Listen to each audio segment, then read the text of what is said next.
Recording in progress.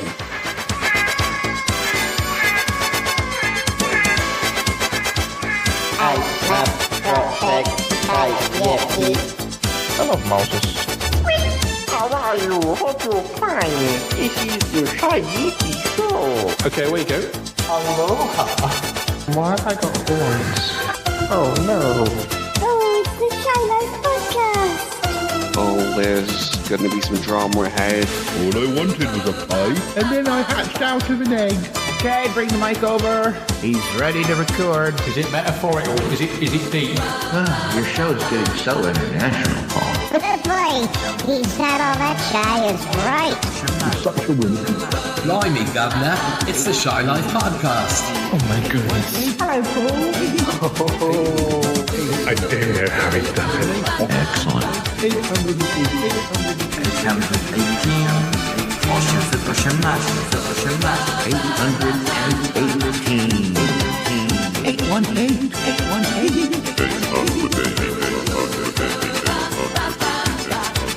Bonjour et bienvenue au podcast de Shy Life. Hello, and welcome to another episode of the Shy Life Podcast with me, Paul the Shy Yeti. How you doing? I'm all right. So, what's this episode about? Well, this is the second of 3 episodes where we're looking back to the first year of the Shy Life Podcast because we've hit our 10th anniversary. So we're going to talk about episodes 26 to 50, which goes from October 2016 to February 2017. And we've got a very special guest. But let's run the theme music when we come back. We'll get talking. Plenty of clips this episode. So sit back and relax. I'm just having some coffee here. Oh, yep. Shh. You're not supposed to be here yet. Let's run that theme music. Johnny, it's the Shy Life Podcast. My favorite person is you. Keep it rolling, keep it rolling. Yes, but it's a positive thing, Paul. The High Life, the Shy Life. I'll go anywhere for a potato. Hello, Captain. How are you? Go Shy Yeti. Oh, I never found out my secret. I love the Yeti. Yes, it's my favorite thing. If you thought that was bad, just listen to this. Yeah, I'm strangely drawn to Yeti Uncle John's ankles as well. I could eat my body weight in crisps. Has anyone seen my hot sausage? It's all gooey and meaty and yum, yum, yum, yum, yum. Oh my goodness. It was enormous. I don't think I'm ready to speak about it. Here comes the grizzly. It's the Shy Life Podcast. I can't wait for it to begin. Right, it's all right. I'm just being an alien. I like that. Hi there. Marvelous. Marvelous, Paul. I'll be sitting back, knowing nothing about anything.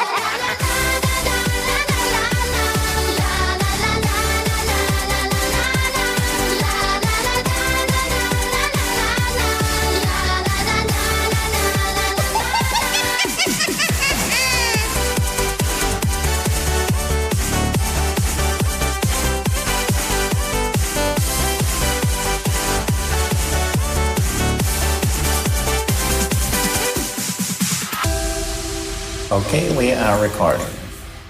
Listeners, so yeah, our special guest this episode is Toppy Smelly. Hey girl, hey Yeti. Hey Yeti. Hi, 10 years. When I think back, when I first talked with you at length, it was for the Smellcast. Yeah. You hadn't yet started your little shoe. No. But to think that was... I can't believe that's 10 years ago, because it, honest to gosh, feels like last week. Yeah. It's really weird. 10 years. I think also I sent you a couple of sort of, hi Toppy, this is what's happening around here, which fictional things, which were around the time just before I started doing the show. But yeah, I mean, it doesn't feel like I've done 800 and something episodes. I mean, when I used to do my poetry books, the amount of books I wrote in that 10 or 15 year period, the scars of writing that many books was kind of No, I don't know who wrote those books. They just magically appeared in front of me. All of the hard work, you kind of forget all the hard work, and suddenly, oh look, I've got a massive pile of podcasts. That because you kind of shifted from the poetry, taking a lot of your creative time, and then your podcast came along, and then that it kind of replaced writing poetry, didn't it? Yeah, but I think by early on, we talked about it in the previous episode, or I did with Mateus. My penultimate book of poetry actually appeared as an episode, like the show I did for it, and the book I did after that in about 2019 was more a collection of things that I'd written for my blog, and some poems, some prose. But I kind of had written so many books to a certain extent, and I still sort of feel like this, that I kind of wrote so many poems that. And I wrote about so many different subjects and mainly weird things or silly things or Yeti poems or cat poems. Yeah, most of them were a little odd. I kind of felt like I'd done that. I did write some lyrics when I did my songs a couple of years ago. Some of those songs had completely new lyrics, and some of those songs had old poems rejigged to fit the music and things. Mm-hmm. And I was kind of thinking the other day I'd quite like to do, maybe if I do more songs, and I perhaps have 50 songs, because my old books used to have about 50 poems. Once I've got about 50 songs, maybe I'll post them as a book of song lyrics. Or like do another book then. But when you were doing those, writing lyrics and creating those songs, the technology has come a million light years from that time. And I don't know if you've done that recently, and you've discovered that yourself probably, that like, oh my God, it can do so much more. Mm. You know, I still haven't monkeyed around with any of it. It was starting to come to be pretty good by 2024 when I was doing those songs. But some of those companies were already being taken over by big record labels who are kind of like sort of slightly honing them in a bit. And or I found that the site I was using in 2024, I'm glad I did so much in such a short period. And I did a second album, which I released quite recently, which is called The Unlikely Return of Shy Yeti. And that was made up of songs that I got so many versions of each song that I did, like 30 sort of complete versions of a song. And I'd be like, but I like that bit for that reason, and I like that bit for that reason, and each song took such a long time to do. But I downloaded it all. But I kind of also felt a bit burnt out doing it because it was taking up time, podcasting time, and I'm glad I did download them all, because that site stopped allowing you to download your songs because it got taken over by a big record company, and is now like, oh, you can just stream your songs. That's all you need. I'm like, no. I need the songs to be downloaded so I can put them on my podcast or release them as an album. So already people are messing around with stuff.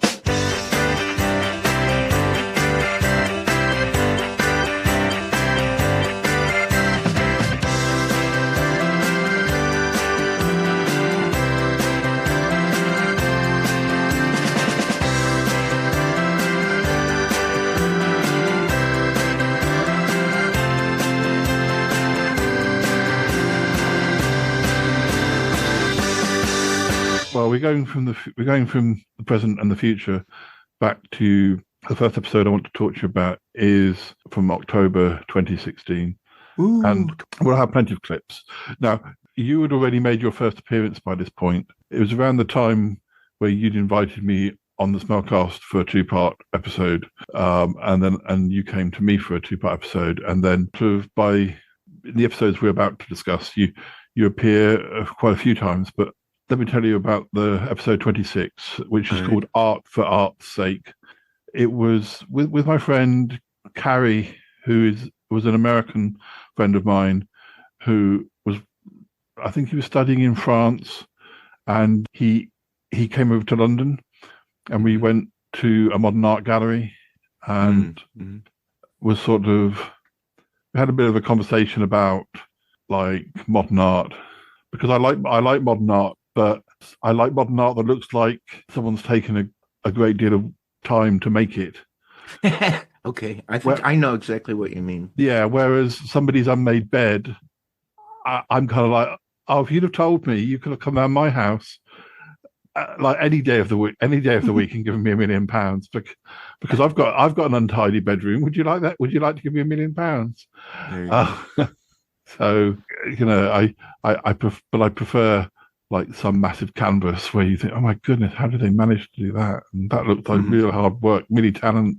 It might be a weird load of blobs and everything, but I can sort of appreciate that more than the sort of the unmade bed stuff. Yeah.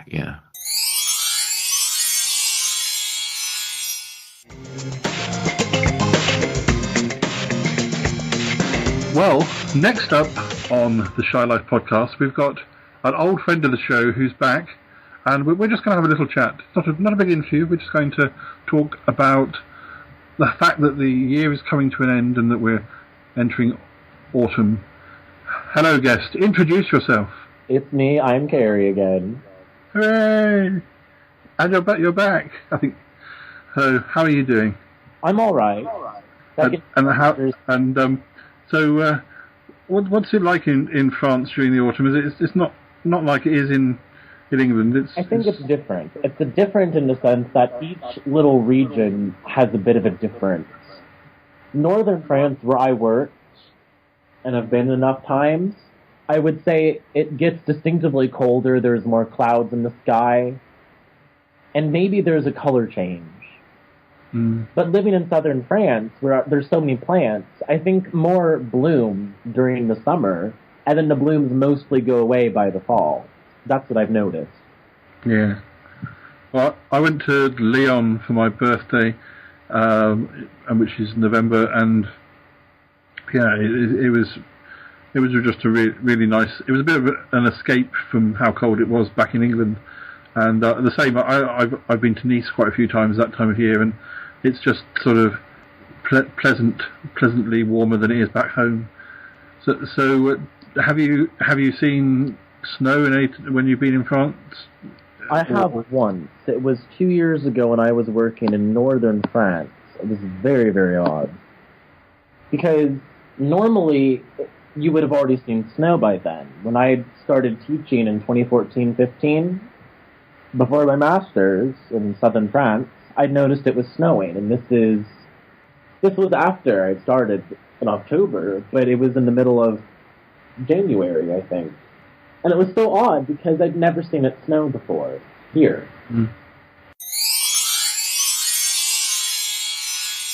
The next episode we did was episode 27, and that was called All Aboard for Luxembourg. And this was already only 27 episodes in, and this was our second overseas trip. I remember you were moving around that. I was still moving around quite a lot. This was a holiday with Toby, and we also nipped into France and Germany during that episode because Luxembourg is very close to the border, and the trains and the trains and well, actually, I think we went by train into either France and Germany. When we went to come home, they were running a replacement bus service. I don't know if there was a strike or. So we weren't aware of it anyway. We just got back there. But actually, it worked out quite nicely because our hotel was near the railway station anyway.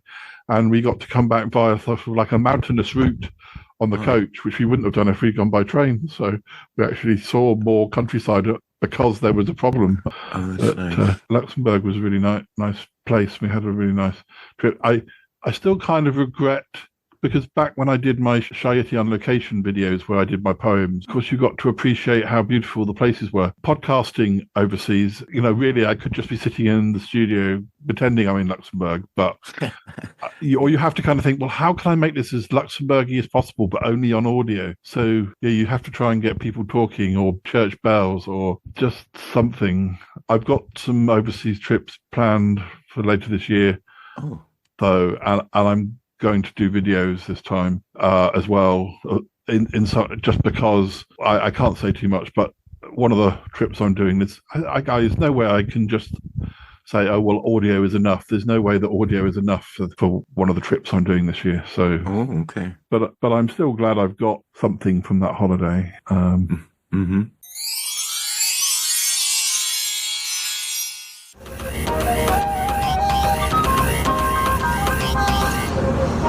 Well, it's Wednesday the 24th of August, and it's very hot last night. It took ages to get to sleep, but I did manage to sleep for about 7 hours in the end. But we are going to bed very early compared to when I tend to go to bed at home. But we're on a bus anyway now.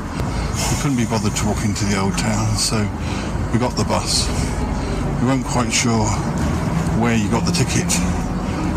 We couldn't see any machines, and there was lots of things like a swipe card, but we didn't have that.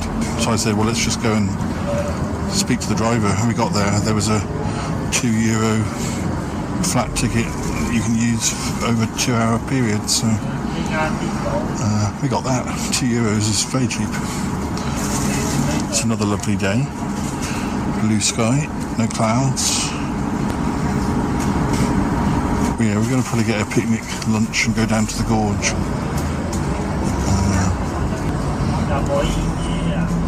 Tomorrow we're going to Metz, hopefully in France. So this is supposed to be one of our quieter days. Although, yeah, we'll probably do quite a lot anyway. It is very convenient having our hotel opposite the railway station, not just for our day trips, but it's also kind of where a lot of the buses start too. And we've seen the bus that will take us back to the airport on Friday. So, anyway, we'll be getting off soon, so I shall speak to you in a bit.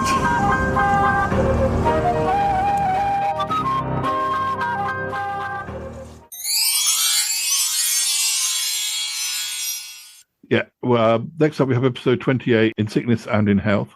I had some hospital appointments.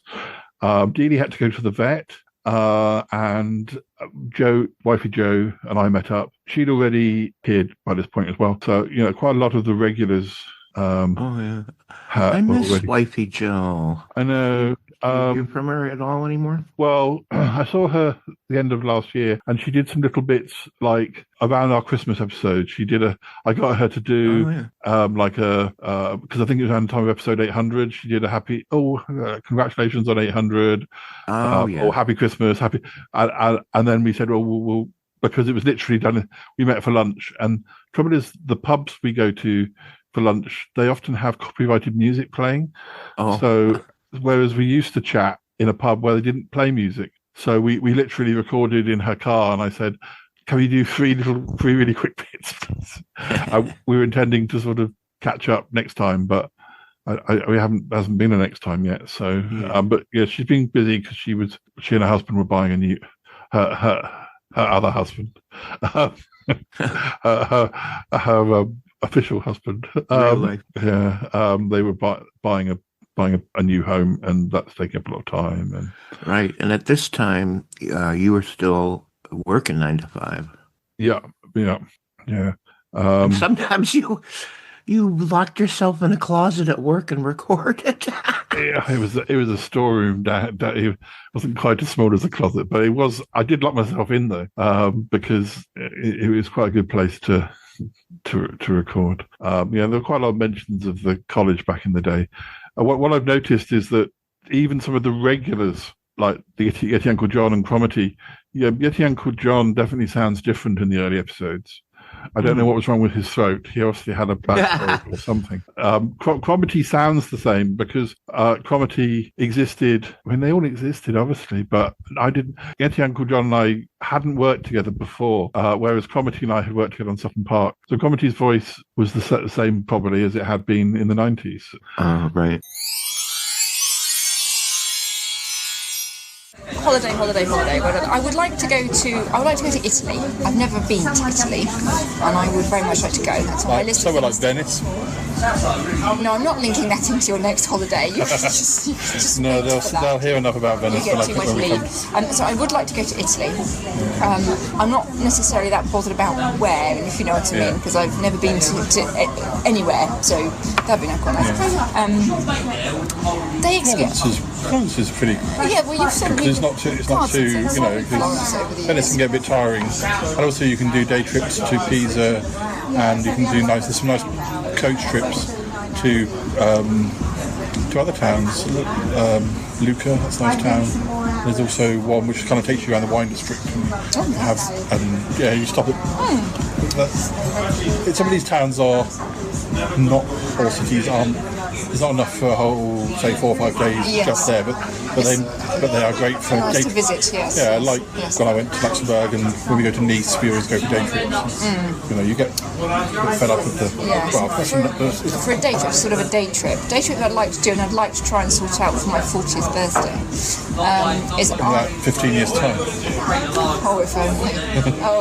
It's like 15 weeks' time. I want to go to the Bombay Sapphire Distillery I think it's in Laverstoke, it's the other side of Basingstoke. Where is it? It's the other side of Basingstoke. I think it's in Laverstoke. Look on your face. I love Bombay Sapphire. Oh, do you? Yeah. Oh, do you know what? I've got a growing list of people. I mentioned this at work the other day, and there's about 5 people who all stuck their hands up. I'm considering hiring a minibus. Yeah. And we're all going and get trolleyed for my birthday, basically. So they do various tours around, and they took over the old paper mill. Can't remember the name of the company, but they used to make the banknotes, the paper for the banknotes. And they took over the building. And they opened, I think it's been open for 2 or 3 years now. I think I do like Bombay Sapphire a lot, but I'm not sure how much of it is how pretty the bottle is, and the blue. I like that blue, so I've kind of gone for Bombay Sapphire because you like the colour of the bottle. But it does taste good as well. Oh, it's nice. Yeah, it's nice. It's nice. It is nice. I think it's nice. So that's a day out that I would like to do. Perhaps we should do it for my birthday. Perhaps we should, in all seriousness, perhaps we should do that for my birthday. We might try and arrange that. Goodness knows how we're going to get us all there, but we'll think of something.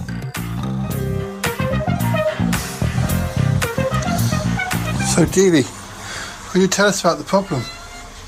What's the really? Oh, honey. I'm really sorry to hear that. Well, I think the vet will be able to sort you out pretty quick. It's not like you're still very vocal, aren't you? Huh? Oh, very vocal. And you can eat and you walk and you jump and you play and everything's good. Just you've got some scratchy bits, that's all. Yeah, the vet will sort it out. We're going to go. We've got you an appointment. Yes, I know you don't want to go, but it's the only way we can get you feeling a bit better. Yeah. Oh, poor little deals. Oh, really? Really? Is that true? Is that true? Do you want to go outside for a bit? Go on. Only I don't have to chase you. Oh.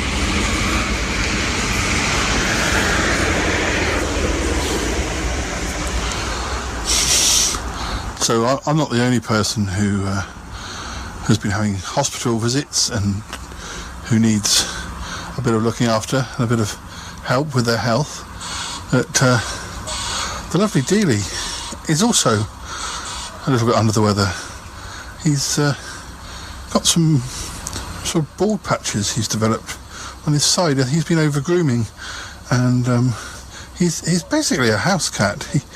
The furthest he goes outside the house is just into the front yard, and I have to watch him because, he likes to suddenly zoom over the wall, and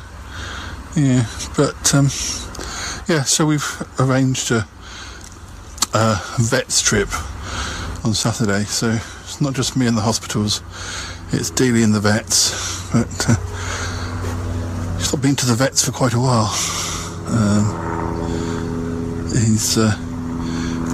When he was little, he went on buses, he went on trains, he went on the tube, he went on escalators, but he's not really left the house. We've not had to take him anywhere at holidays, so he may make a bit of a fuss. We shall have to see. The last time he went to the vets, some schoolgirls chatted him up. There were these big tough schoolgirls. They looked like mean types, and they just kind of turned into cooing little girls when they saw him. I was in a queue, So hopefully he'll get chatted up by somebody this time and it'll calm him down. But anyway, there he goes. He's in the so I think we'll just have a quick word with him and see what he thinks. Obviously he's not that pleased. Just trying to explain to him that it's in his best interest. There he goes into the yard. And I've not got my shoes on, so yes, I may have to chase him back into the house because he can hear noises and he's getting interested. And yes, still quite a busy time in the morning with commuters arriving. Come on, Deals, time to come in. It's a shame because it's quite nice weather for him to sit there, but if he went and left him too long, he'd be vanished.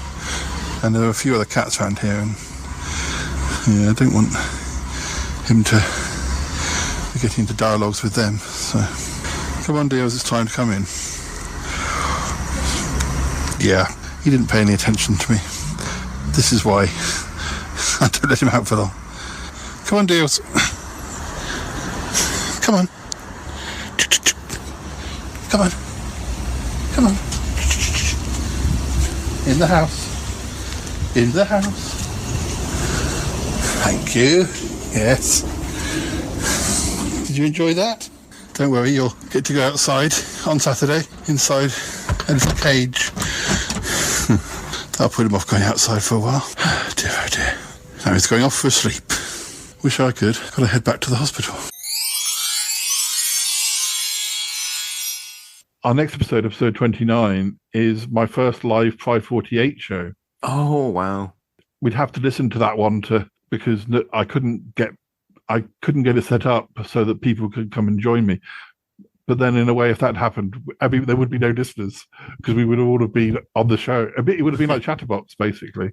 Yeah. Because my live shows were basically like me talking and everybody else who was listening chatting in the chat room and me reading what people were saying. And I know you were there for most months for that. Well, was it? Yes, I think it was months. I did quite a few of them, and then that sort of turned into Chatterbox. But yeah, I mean, Cromarty and Uncle John, they often turned up. But it is interesting to go way back when you have characters like that, and you kind of forget because the evolution of the voice is so slow, you don't even notice it. But then you go back and listen to an old episode and you go, oh my God, that's what I made him sound like.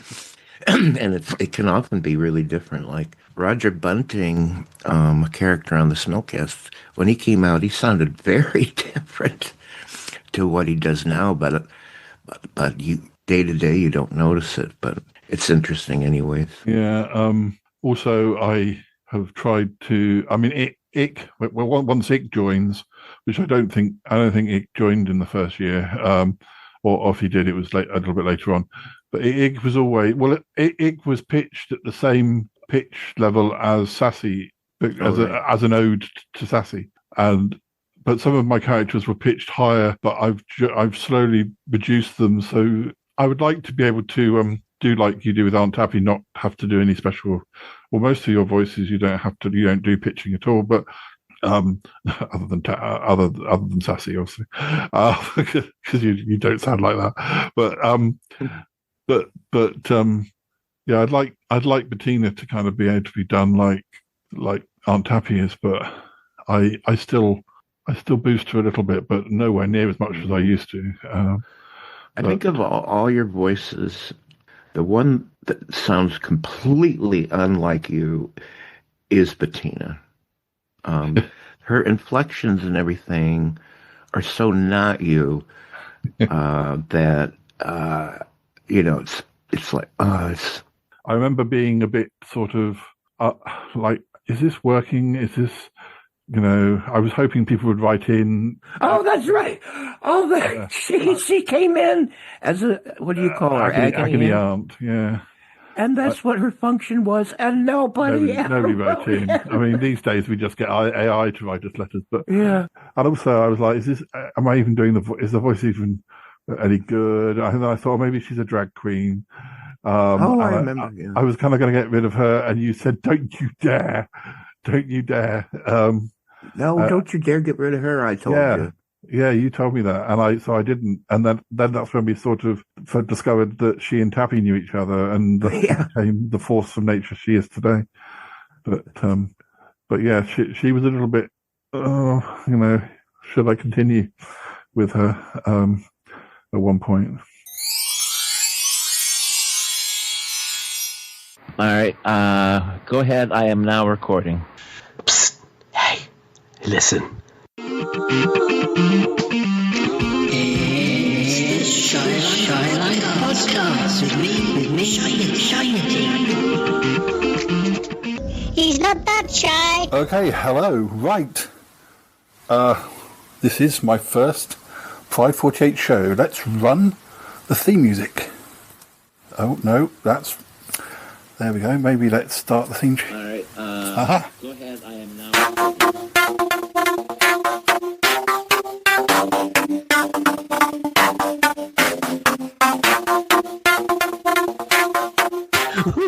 What's gonna happen today?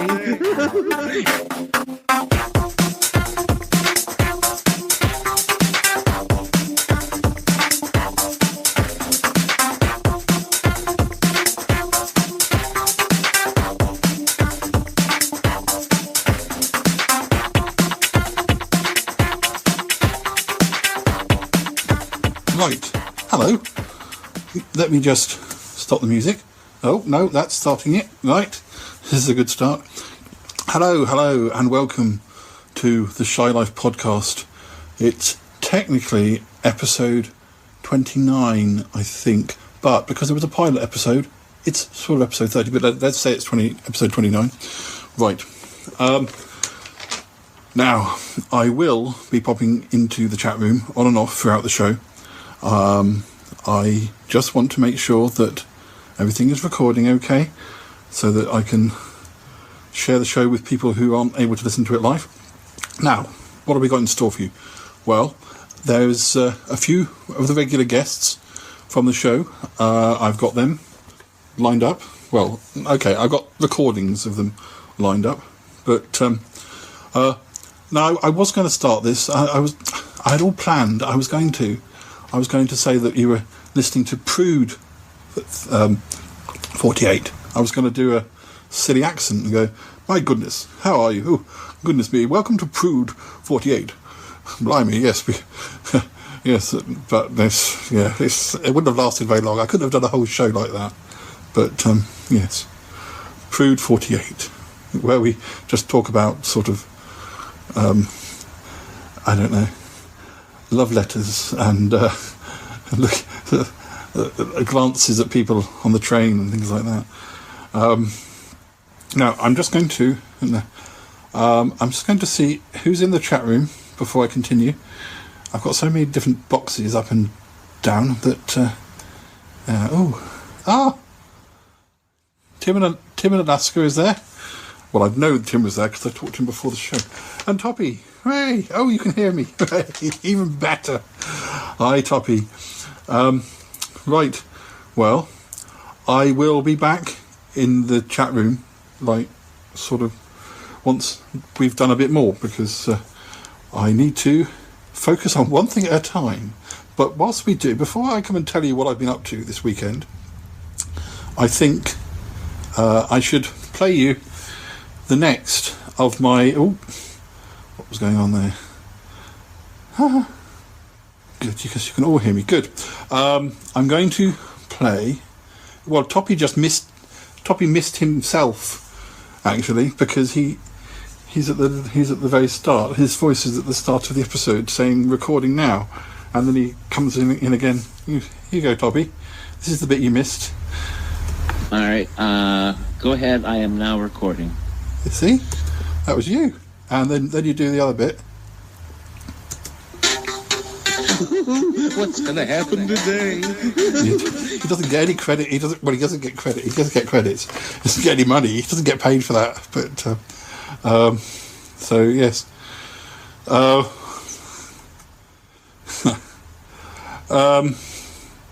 There we go. Right. Yes. So the next little message I have is actually a song. Are we ready for a song? It's not going to be me singing, thank goodness. But no, here we have a little song. I won't say who from. You just have a listen. Take a listen. Hello, people in the chat room. We like you lots. We like all the people in the chat room. They are very, very chatty. Darling, I am so excited for you. You're doing a live show. Oh, I've done many a live show in my time. You should have... I wish I could have been there. I wish I could be here with you. But I wanted to send you a message. It's so wonderful, darling. And what I suggest is that you ask the chat room, get them to ask you questions about yourself. And then, I mean, I can't be there to, if it's a personal question, then that's for you to answer, darling. But if it's a general sort of advice question, just think, what would Bettina Dupre have done? What would Bettina Dupre have answered? Yes, it's usually something pretty filthy, so just, say whatever you fancy, really. Anyway, I'm wishing you lots of luck, and I would have loved to have shared a story with you about the time I did my first live show, but I think this is probably being broadcast before the watershed. Okay, goodbye now, darling. Speak to you again soon. 1,000,000 kisses. 1,000,001 kisses. Oh, by the way, somebody recently said that my voice wasn't sounding quite as European as it was earlier on.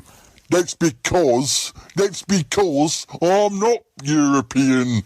Not particularly, All right, just putting on an accent, Oh no, everyone's a critic, eh? Everyone's a critic. Anyway, darling, speak again soon. Goodbye. Oh, hello, it is me, Cromitty. Hello, don't tell anybody. I am here in the house. Yes, Mr. Yeti is just looking around, just checking. I am very interested about what is going on here. Oh yes, what is going on? Oh dear. Oh, there's some. What did he say? Oh, Mr. Toppy Smelly, he is here. Oh, that's very nice. Yes, I listened to his show, the Smellcast. Yes, it's very, very good. It's bad. La la la la la. Oh, jammy. Oh dear. Anyway, I probably better not to stay too long, huh? Because, yes, it is me, Cromitty. Hello, Tommy. Hello. Yes, long-time listener. Yes, long-time listener. Did you... No. Potty Smelly. No. Toppy Smelly. I know your name, sir. Yes, Have you ever considered maybe, like, donating yourself for science? Maybe? No? Anyway, I am going to conceal myself. I found a way of hiding behind the bookshelf, and nobody can see me. So I think the Mr. Yeti is coming back, and I think the show is going to be finishing soon. So anyway, don't tell anyone. It's all fine. It's just part of a lovely surprise. Yes, a lovely surprise. Yes, better go now. Oh dear. Hiding.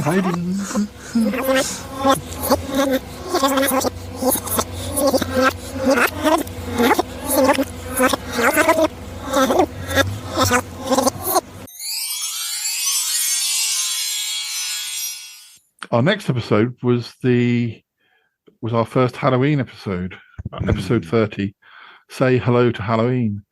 And it was a pretty feature-length episode. But my episodes, we were talking about this with Mateus the first episode, that there were some episodes that were relatively short to start with, but I was quite quickly got to my sort of hour to an hour and a half, sort of, which is sort of my regular length. Obviously, sometimes we do more, but yeah, we did some Halloween themed poems. We did a spot of ghost hunting. Yeah, I can't remember for sure whether you were in this one, because trouble is, some of my show notes, I don't want to give away who my guests are, so I don't want. I sort of say, oh, we got some special guests, and I'm sitting there now going, am I going to have to listen all the way through this to find out who the special guests were? But yeah, I mean, Halloween's been a tradition I've kept every year, really. Yeah, it's my favorite. Well, as this is our Halloween episode, I feel I ought to share with you a couple of spooky short stories. And the ones I'm going to read are from my book, The Vampire Cows of Scunthorpe, which I wrote back in 2011. This one's called Tastes Like Chicken. Raymond stared round the plough admiringly. He hadn't been there for ages, and it had undergone a complete refit. There was a new landlord by the looks of it too. "Where's Barnsey?" he asked immediately, once he reached the buffet. "Taxman got him," laughed the chef, carving juicy pink slices onto his plate. "Oh," sighed Ray, helping himself to the veg.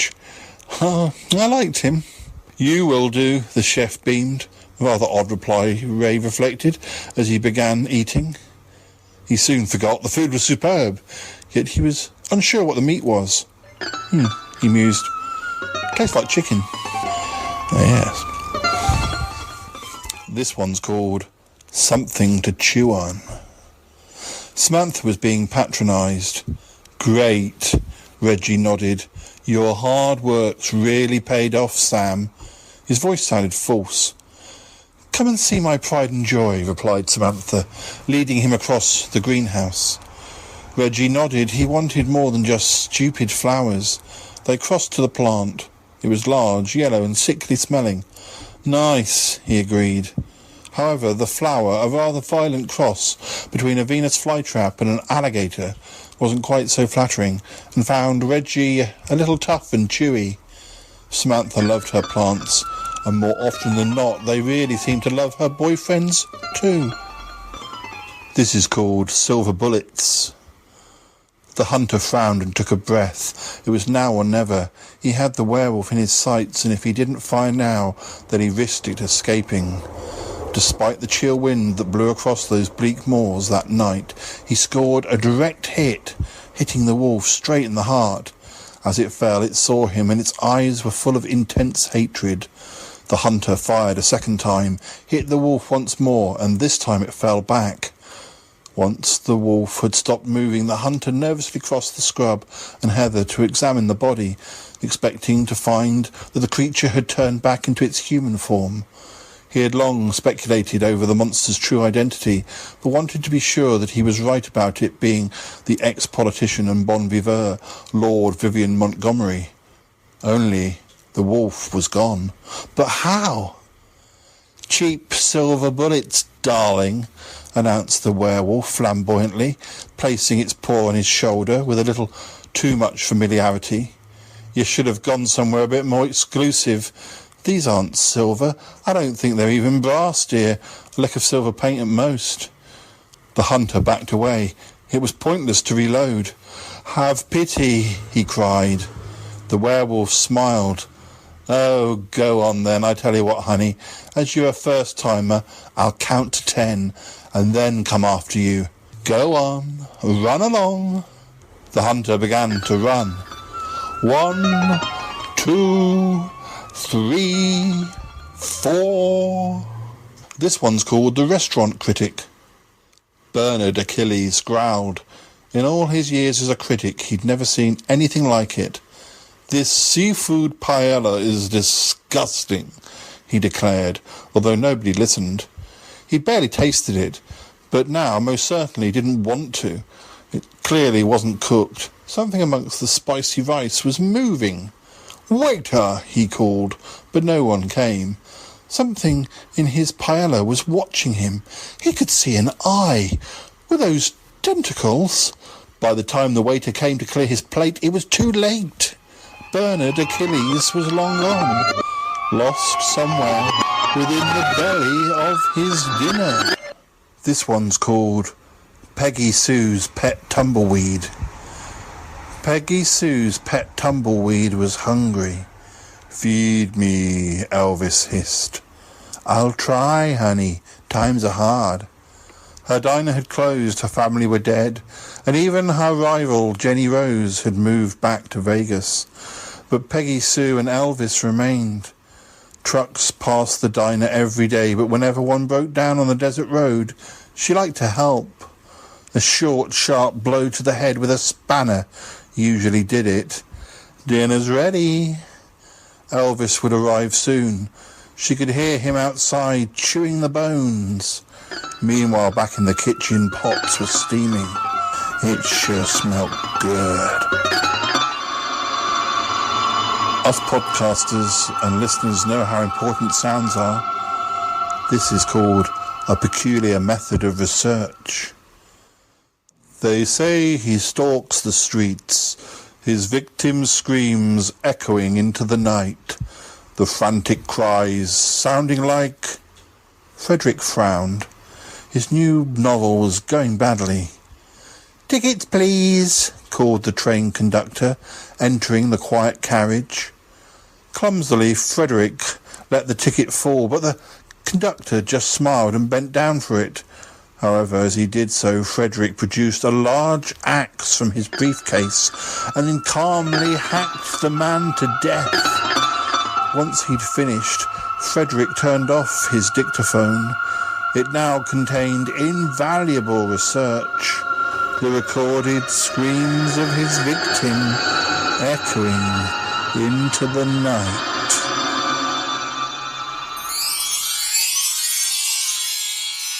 Next up was episode 31, A Busy Weekend. And we were sort of out and about. We went to IKEA. We went on the radio with Tim. Oh, Tim. yeah. And his friend Nathan was there. We also walked around the city district of London and went to some places I didn't know existed. That would have been with Toby. So it was sounds like it was a bit of a mixture of different things. My podcasting era with Tim was sort of my third era of being on the radio, because I did radio with Tim in the earliest noughties when I started publishing my poems. Mm-hmm. And then there might have been a gap. And then around the time I was doing the Shy Yeti on location videos in the early 2010s, he got me back on, and I videoed quite a few of our shows and put them out behind the scenes. And actually, because of the nature of hospital radio, and especially in that era, probably not that many people are listening at certain times of the day, mm-hmm. because maybe they've got visitors or they've got dinner. So even though I had to trim the music out, and the same with, I guess, to a certain extent with the podcast, we probably got more listeners from our listeners to the podcast listening to those episodes, or certainly with the Shy Yeti on location videos, that they were preserved in a way that a hospital radio show just goes out once and right. might have got a repeat, but we certainly got hundreds of listeners or viewers of those episodes compared to maybe the handful that they got on a regular weekly basis. So it was nice. It's just that it's a shame because it's Tim's show, and of course because I was packaging it from my audience, it was my view of me being on his show, if you know what I mean. It doesn't give a full picture of everything that he did, but it's a nice thing to have from my point of view. And probably, for Tim to a certain extent, but now, do you think Tim still does that? I think he's pretty much stopped, because he sort of started doing radio for work as well, and maybe sort of. I don't think he had time because he has a family as well to do it outside. So I think he's totally stopped doing the hospital radio now. I'm not quite sure what the state of hospital radio is, whether it's become sort of pointless because people have got their iPhones and whatever. This, are people actually going to? I don't know for sure. It may Radio Waste may still exist, but I don't think Tim isn't involved anymore. But it's a shame because it's something he'd done since the 90s. So.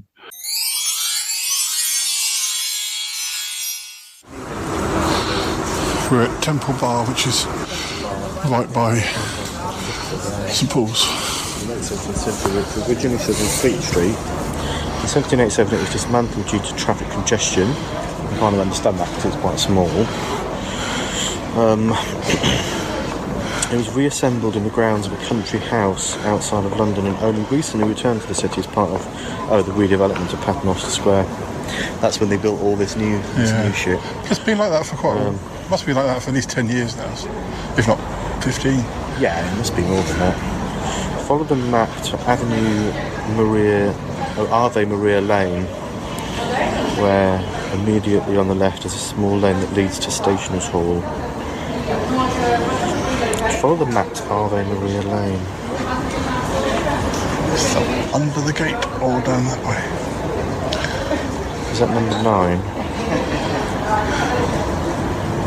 I don't like this map. This book is actually really good, but it can be really confusing because it says follow the map, which you assume would mean actually that you're not in the right place. To number 9 is the livery hall. So that's Warwick. Right, that's Warwick Lane. So I think we have to walk round the corner. Round that corner. Skirting around the side of St Paul's, or going into the square. Right, yeah, we can walk through there. It's much for muchness anyway. We have to turn left to go one half lane. Yeah, because all the bits. It all sort of leads to each other anyway. Look, there's another Starbucks. That must be at least 2 minutes between Starbucks. It's for all of those thirsty bankers. That sounds like you're being rude. Thirsty bankers.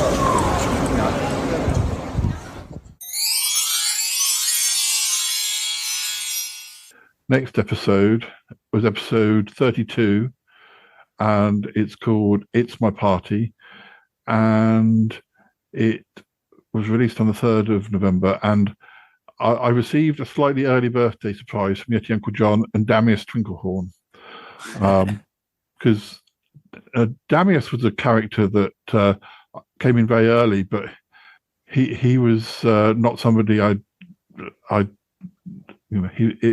he was new for the show. Mm-hmm. I didn't know quite how big a character he would become, but we have guests in this episode, but I think you are probably one of them, to be honest. But no, it won't tell me who, but I'm pretty sure that you were one of the guests in that episode. And as I recall, back then we hadn't discovered this golden time where where we're both awake, which is like 9 a.m. my time and 1 p.m. your time. But back then, I can't remember, but it was like 1 o'clock in the morning for me, and I don't know what time it was for you. I think one of us must have had a relatively okay time. Yeah. I can't, or unless we both chose the worst possible times for both of us. I don't know. We might have chosen like very, very early in the morning for me and very, very late in the night for you, or something stupid. Yeah. The other thing I noticed, I think actually I may have, the reason I know you're in episode 32 is that I think I may have played a little bit. And what I forgot also was that then well, things like Skype didn't have a recording device, and we didn't. We oh my God, that's right. We weren't recording like either like separate tracks like I do sometimes now. So I was recording you with my iPhone coming out of my speakers. So right, I forgot about that. So you would sound a little bit tinny by comparison to me, but it still seemed like, well, if we get to do recording together, that's the main thing. So you sort of put up with something you wouldn't put up with now, really. Right. Yeah, and then somewhere along the line, Skype got that recording feature, and I thought, man, this is the greatest thing since sliced bread. Yeah, yeah. Yeah, well, no, I told you we're going to have a surprise, and there will be a surprise. So thank you. Yes, well, we're going to have a little party or something? Some food? Well, no. Actually, we will, probably pop back later. Perhaps we can go to the pub tonight. We're not actually going to be stopping, though. So, yes. Huh? You're not going to be stopping? I don't understand. No. We've got like a... well, you'll see. It's a surprise. Come on, damn, yes, bring it in. Coming. Yes, hello, it's me. Oh, I've got a parcel for you. Yes, if you just open it up, and you'll see. Okay. Well, this is most strange. Well, you're not gonna stay and... We'll stand at the door, but we might, once we know it's working, we've got to move on. We've got, Damius has got rehearsal. Yes, I'm playing a tree. Again? You always seem to be playing trees. Oh, I know, but this one is an autumnal tree with the leaves falling off. Oh, great, good. Well, you can tell me all about it later down the pub. So, let me open this thing then. Dear. Oh, gosh, it's quite big. Guys, you've done me proud. What is it? Oh, gosh. Yeah, you just open it carefully. Oh, gosh. What's it from? IKEA? Oh, dear. Sorry. Oh. Well, that's strange. Goodness. I'll just set it up down here, shall I? You push that button, and yes, it should work. What? Oh, sorry. This isn't very good podcasting. I should describe it. So Damius and Uncle John have brought this like a cardboard box in, and I've opened it up, and inside is it's like a I don't know, it's like a little TV, it's not a TV, is it? It's it's like a stand, and it's a bit like one of those things they stand up in Star Trek before they wibbly wobbly disappear. So I've got to press this button. That's why you press the button. Yes, it seems to be coming on. Oh yes, it does, doesn't it? Yes, it's like a glowing. This is very exciting. Are you sure we can't stay? You're welcome. No, we best get out of here. He won't be interested in us once it gets working. Well, guys, what is this? It's very nice, but I really don't understand. What do you mean? Yes, it looks like it's working. Come on, Damius. Okay, let's go. Please. Guys. Guys, stop. Oh gosh. Yes, it's like. Ooh. What, John? Damn it! What is that? What is it? It's like a 3D portal or something. It's like is that a hologram? Is that a shape coming? I can see a figure. Who is that? Oh my goodness! I recognise that voice. Hello. Now I see you. Oh my goodness! It's Aunt Tabby. Hello, dear Paul. Are you surprised, dear? Oh, I'm very surprised. Oh, what a lovely birthday surprise. Yes, happy birthday, dear. We've been planning this for weeks. Oh, I'm so excited. It's like you're in the room. It's more than just Skype. It's like a 3-dimension. It's like you're standing there. It's amazing.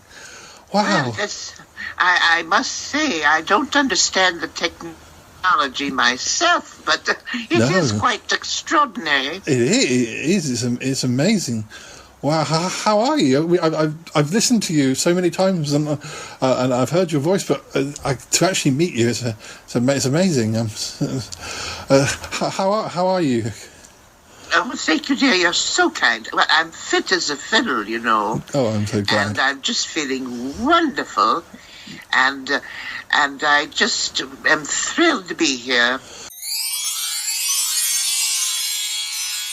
Next up, episode 33, we have Hey Hey It's Haunt Cub. I think this is Jay's first appearance, possibly. Hunty! Because I knew Jay from listening to Lotso, and I wasn't friends with Jay before the podcast, I don't think, because it turned out he was listening And I was like, well, I'm a fan of you on Lotso. And he was like, oh, I listened to your show. So, perhaps we became friends a little bit later than I was friends with you, and partly because we were fans of each other, which was cool. Yeah. Apparently, though, it says in the show notes he did appear in our Halloween episode, so we probably did recording for both at the same time. So, it would make sense that Haunty would be in a Halloween episode, but yeah. And Haunt Cub's still out there. Lotso came back, and Jay's still part of it all these years later. You still get the occasional message from him. And yesterday he sent me a photo of a lobster, which was called a lobster yeti because its claws are furry. Oh. And the weird thing is, I just released an episode of the podcast where we had a silly bit of chat about a lobster. And I was like, oh, did you send me this because you heard my episode? That's very quick. It's like, no, I haven't heard your new episode yet. I'm about to. And I'm like, well, that's really weird. You randomly, coincidentally found an anecdote about a lobster, and the same day I posted an episode where we talk about lobsters. Particularly as that was an episode I'd recorded last year, so I could have released it ages ago. So the synchronicity of that was kind of a bit spooky. No wonder he's Haunt Cub. There you go. Well, how did you come across Doctor Who to start with? Okay, well, mine's a pretty easy story to tell about Doctor Who, but basically I caught it several times on PBS, American PBS public television stations here. I think primarily the ones that I remember only seeing were Tom Baker. So he was sort of my first Doctor. Yeah. So to me, he was like him, and usually Sarah Jane was the companion. So those were the ones I was the most kind of used to. I do remember that the first one I actually remember sitting and watching was Pyramids of Mars. So that one still holds a particular fondness for me. Also, as a kid, I liked Egyptology type stuff. Yeah. So the mix of the science fiction and the Egyptology I thought was very cool. So I watched those occasionally, and then fast forward to right out of college, I started watching it a bit, and that was around the time I started going to some science fiction conventions. Yeah. So in 1990, a friend and I moved down to Florida because we both wanted to live there. We didn't know each other super well, but we worked together. And unknowingly, well, we didn't know at the time, but eventually he would wind up becoming my first boyfriend. So we were together about 5.5 years. But in that time, what happened was his parents would tape the episodes off of television on VHS tapes, and they would mail them down to us. So we sort of then started at the beginning with William Hartnell, and just kind of went through all of them, at least at the point where, the ones that are obviously not missing, that are actually available to American television. So the Patrick Troughton era is probably my biggest gap in my knowledge. I've only seen a handful of those.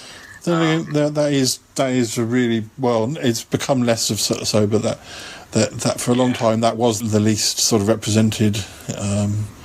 Mainly, it's only his last season that exists in any great sort of amount, but that has changed more recently. But yes, which is good because it's just a crime that all those tapes got destroyed.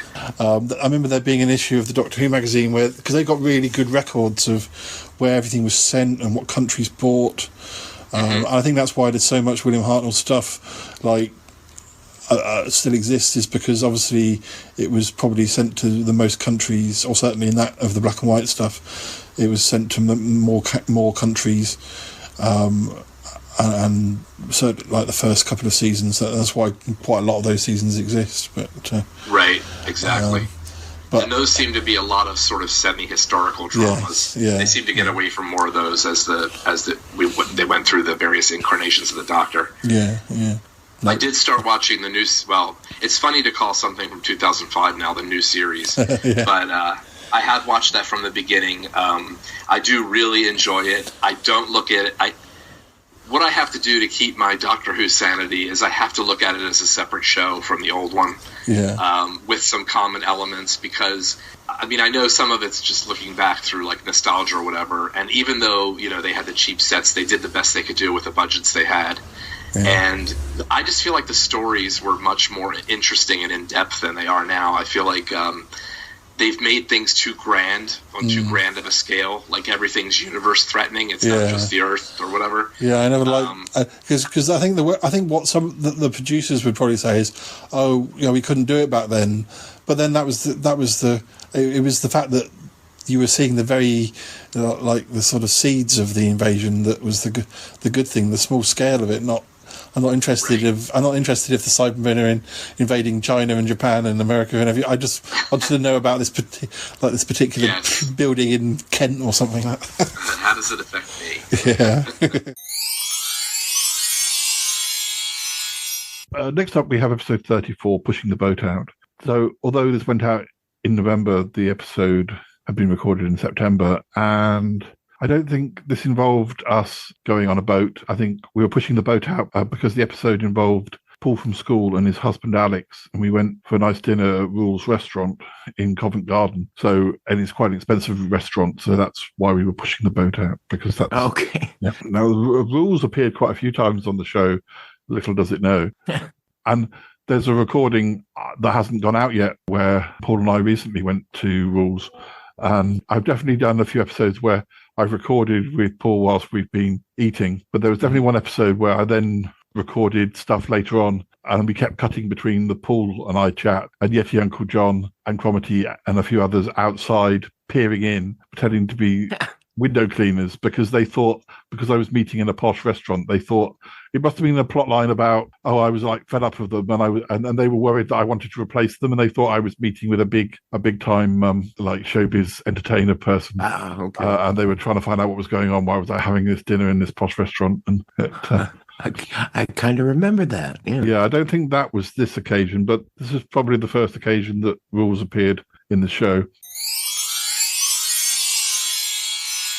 I think I took Toby to see Women on the Verge of a Nervous Breakdown, the musical, which was it's a comedy, even though it sounds like it isn't. It's a comedy, and it's a comedy musical. Was it?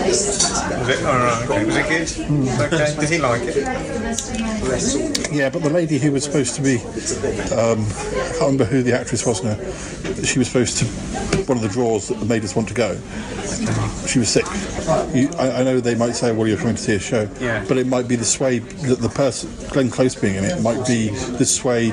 Oh, actually, I will pay £100 for a ticket. If it was just Jane Smith, you go, oh no, I don't know who she is. No. It's only worth. Or you might even go and see something you would never see usually, because it's like a Shakespeare play, which you wouldn't want to go and see a Shakespeare play, but because David Tennant's in it. That must be a good example with like when they had David Tennant and Catherine Tate doing Shakespeare.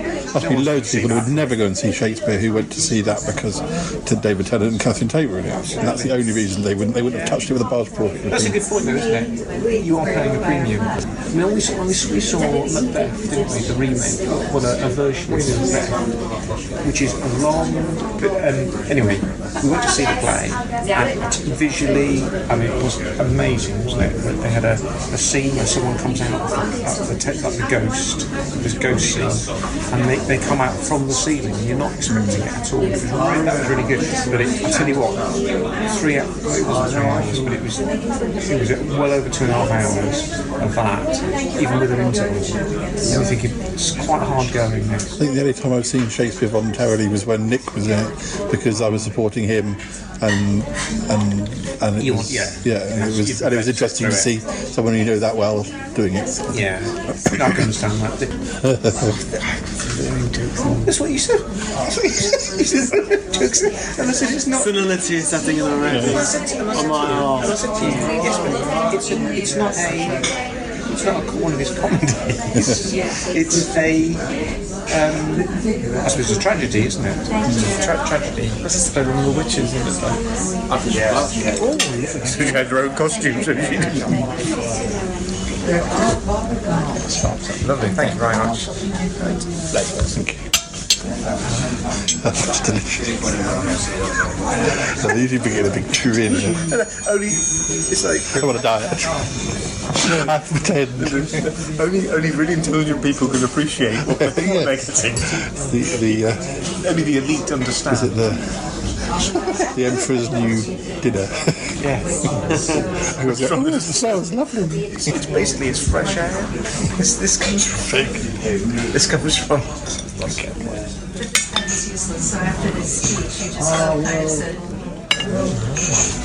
Thank you very much. It's fresh air that comes from our own farm in Scotland. And I tell you what, to the uninitiated, it will seem like there's nothing wrong. But of course, to the sophisticated palate. Hello, Paul. It's me, Yeti Uncle John. Yes. Just wanted to call in and say I'm enjoying hearing you chatting with your old school chum. Yeah, it's nice you've kept in touch. It's nice that he's done that because he's obviously quite a high flyer, and it's nice that he still gives you a bit of his time from time to time. Yeah, yes. You need to listen to some of his tips of the top, don't you? Yes. Yeah, he's a good influence, I think. Yes, obviously he takes you to nice restaurants, so he's as well. So did he pay, or did you? Or I suppose I shouldn't ask, but anyway, yes.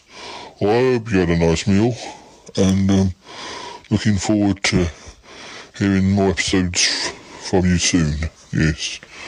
Okay. Right, that's yes. Yes. Right. Bye now. Bye for now.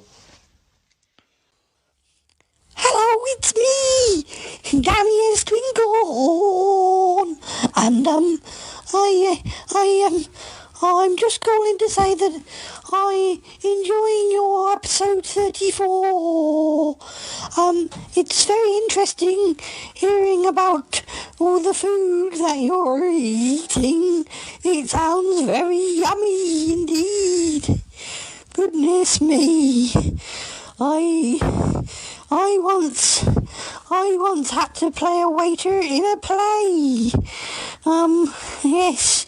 It wasn't just any waiter, though. I was a giraffe waiter. Yes, they said I was too short for the role, but, I wore stilts in my trousers. It made me that bit taller. They said my face was a little bit like a giraffe, so I didn't need much makeup. Yes. It was firm.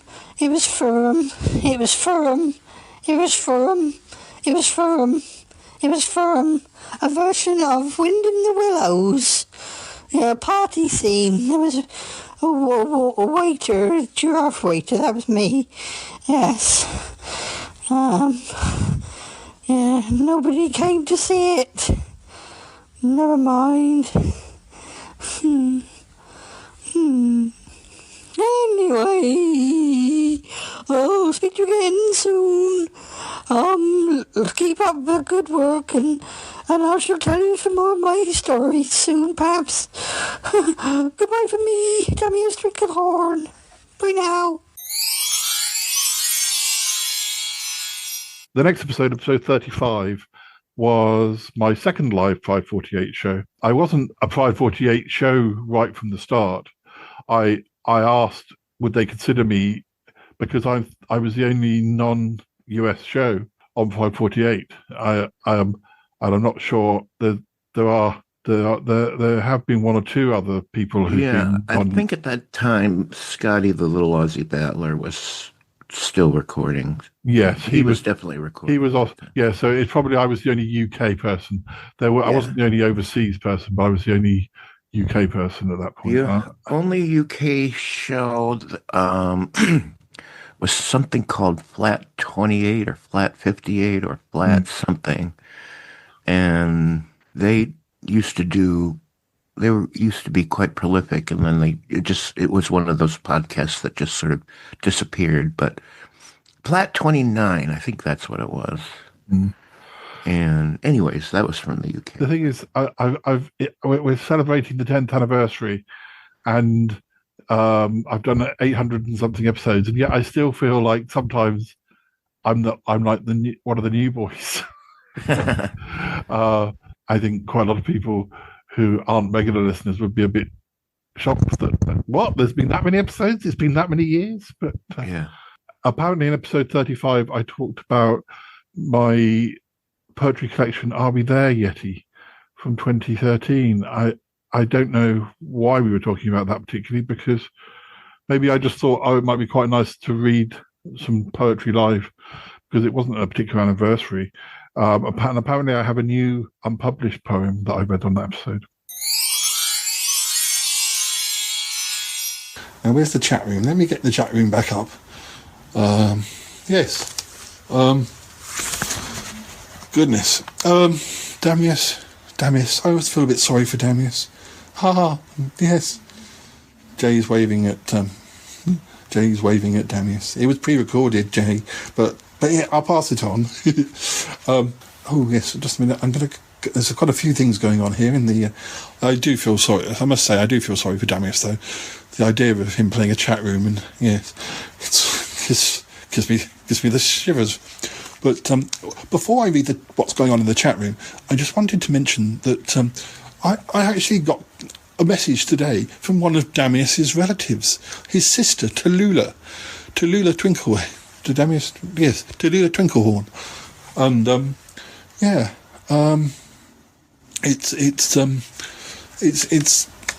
she seems like a really lovely lady, but the message came in a bit late in the day for me to queue it up for this episode. But you will, if you tune in to later episodes of the Shy Life podcast, then you will get to meet Tallulah Twinklehorn.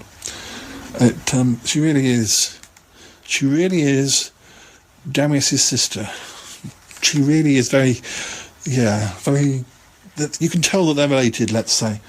Now let's see what's been going on. In the lots of things going. Eggnog, the whole eggnog saga. So DJ says I usually cut mine half milk. Is this the eggnog? Yes. George says it's surprisingly good. Yes, very sweet, and little goes a long way. Not sure I've had it with rum though. DJ says SoCo can be nice too. Southern Comfort. I used to like Southern Comfort because that's sort of cherry flavoured, isn't it? Ish, sort of cherry-ish flavoured.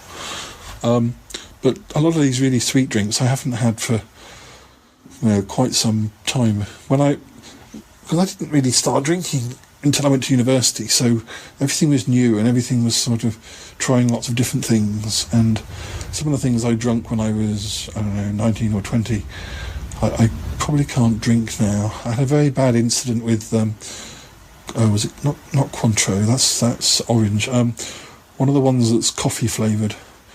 Yeah, that's a story for another day. And I used to drink Archer's lemonade. That's apricot. And I went through an Alcopop stage, but they never really got you very drunk, to be honest. So what else? Oh yes, Horncard says hello to Damius. DJ says here kitty. That presumably something to do with the milk comment. Not like I call all this. I'm trying to work out what all these bits, all these comments will link into. Southern Comfort, yes. George says Southern Comfort. DJ, that makes sense. SoCo. Jay says SoCo Manhattans are good. I like the sound of that. Yeah, I could probably get into that. Mostly at Christmas, we have port and lemonade, and I always like a gin and tonic. DJ says I reminded Duchess Sue about the show, but her royal carriage seems to be waylaid. Duchess Sue is DJ's. I was going to say sidekick, but that's not right. They're equal co-host. Is that right? George says Soco Manhattan, adding that to my list. Kahlua. DJ. George says, so hard to find good royal carriage service these days. Oh, don't I know it. I do sometimes see a royal carriage.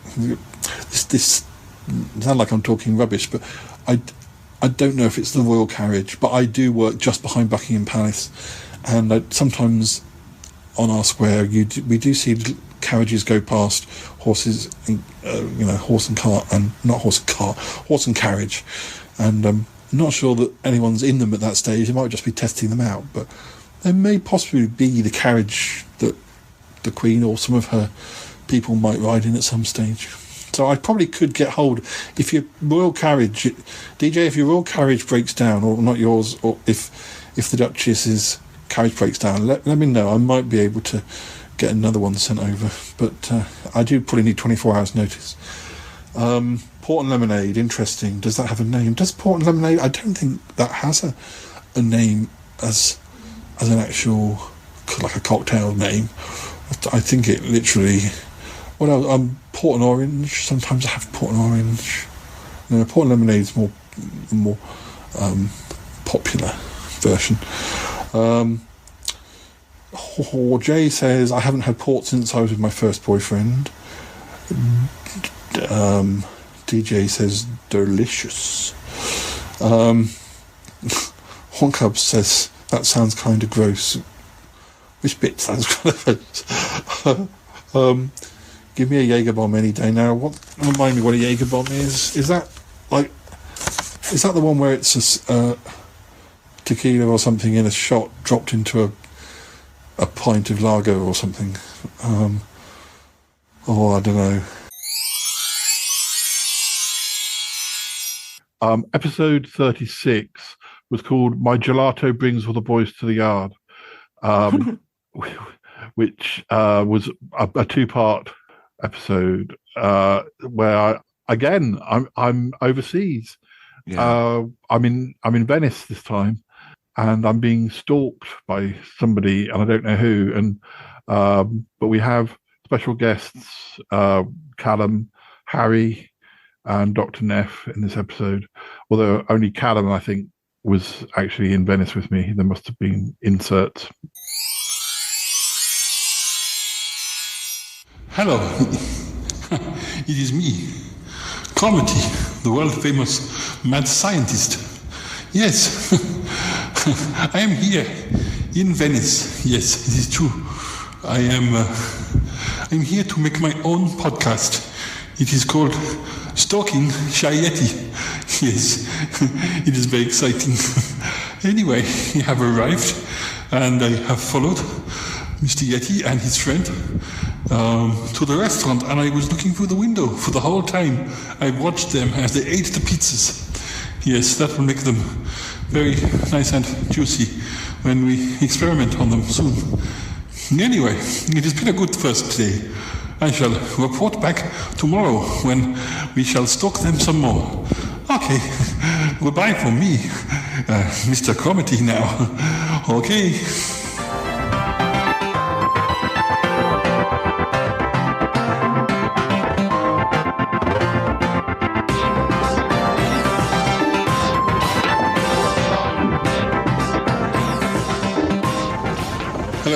Hello. It's Monday the 8th, 9th, 10th, no. Is it Monday the 6th? No, it must be Monday the 7th, 8th, Monday the 7th, yes. Monday the 7th of November. Go down here.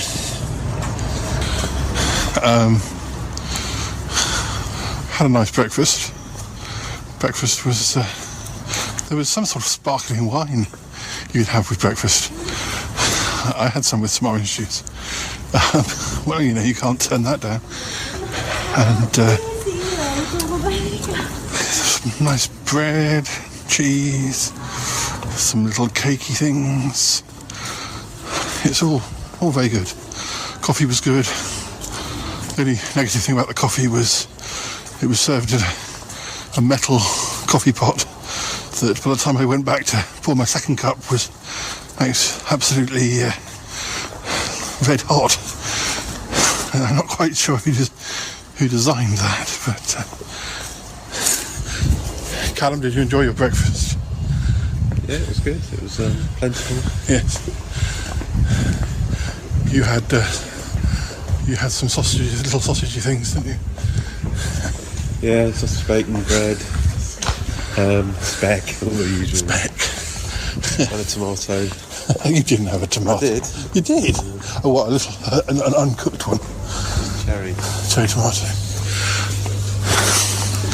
So just going on a little adventure. We're heading slowly to the auto because I know we can get a ticket for the water buses. Yes. I shall speak to you again once we've done that. And then, well, actually, I decided not to put part 2 out immediately. I have a feeling it's something. It might even be. I don't actually know for sure. It may have been that I didn't have enough space in my Libsyn, monthly quota to do the episode I wanted to do. I'm not sure. Anyway, the next episode, episode 37, was the Damius Trinklehorn show. I know that was a shorter episode, so it may have been that I had to put a shorter episode out. And I know it says that you and Peter G and Brenda are in this episode, and I know what I did. This is when I took bits of Lotso, chopped it up, and had Damius asking you questions. That's right. All your replies were bits of Lotso. So I just tried to take any bits where you were kind of going, "Oh, I don't know," or just things that could be responses to questions. And I wanted to do that more often, but it does take quite a lot of work. And I remember that though. Yeah, repurposing of Lotso.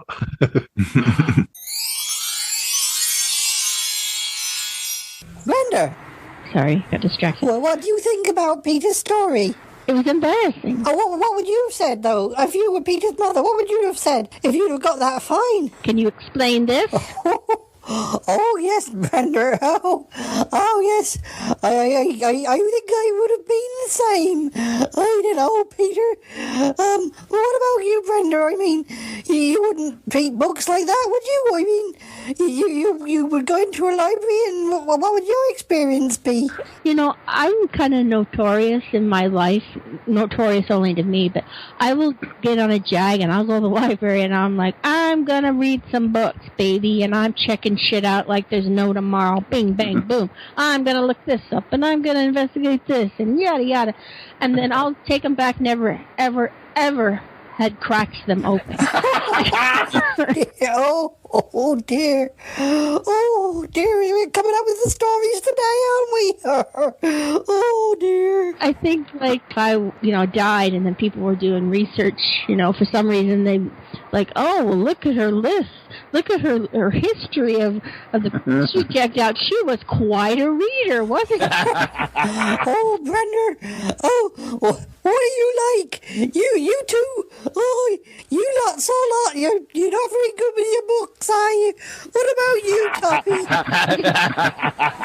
I have so totally done that. Dear, oh dear.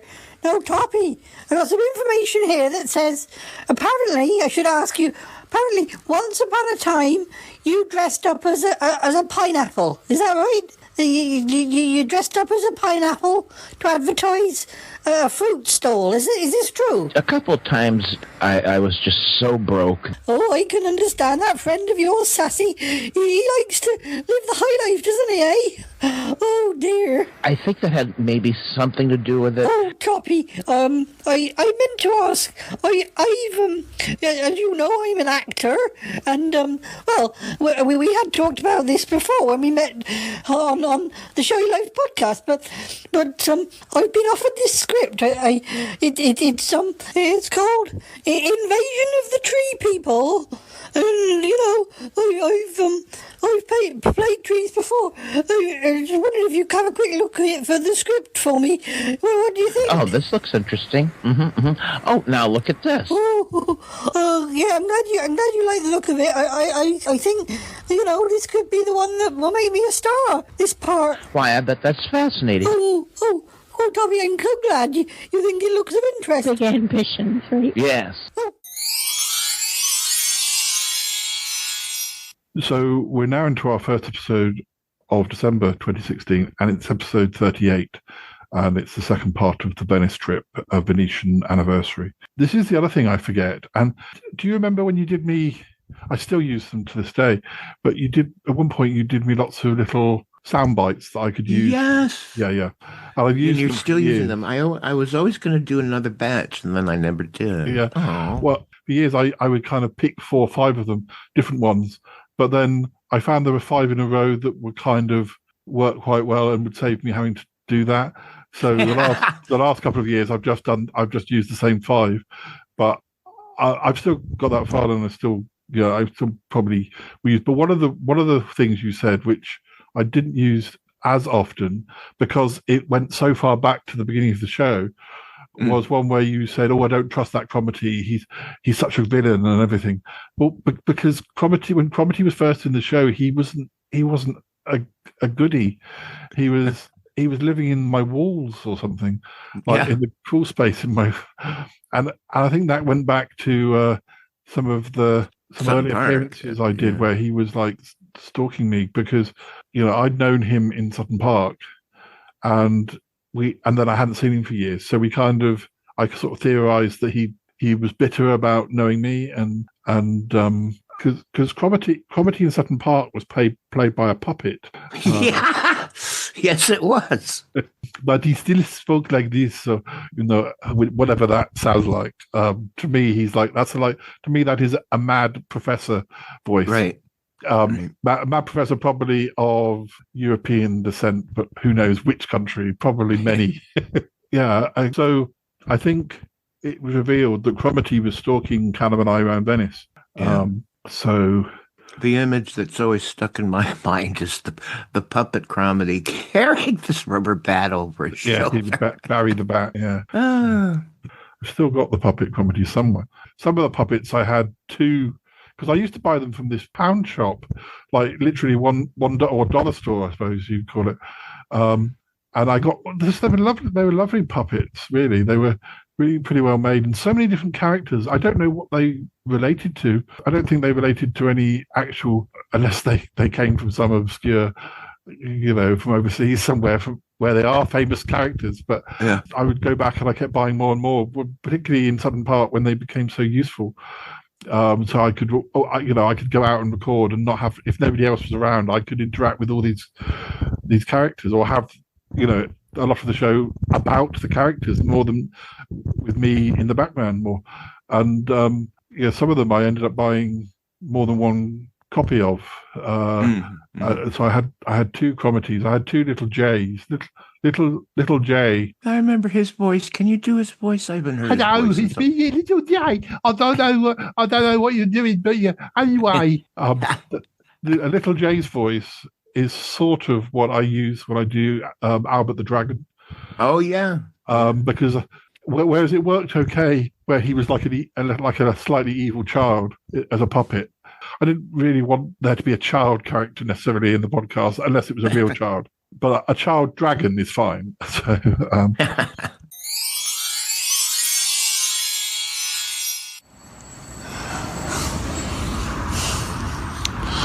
Hello, it is me. Yes, it is me, Mr. Cromitty. I am back on my trail today. I have promised not to do anything too bad. Yes, well, we shall see about that, won't we? Anyway, we have come to the town of Treviso. I think it is called so. And I I've been following them ever since they arrived.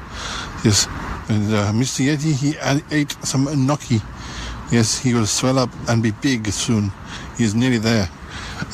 He will be perfect for when I make my stew. I mean, when I do my experiment. I mean, when I paint a lovely picture of him. Oh, so pretty. Yes, well, we shall see. I have overheard tomorrow, I hear, is Mr. Yeti's birthday. Ah, yes. I like the sound of that. It sounds like could be the good day. A good day for a big surprise, huh? Yeah. I think I shall have to get planning on my big surprise. Yes. Haha, yes. So I shall keep following. I won't do anything, I promise.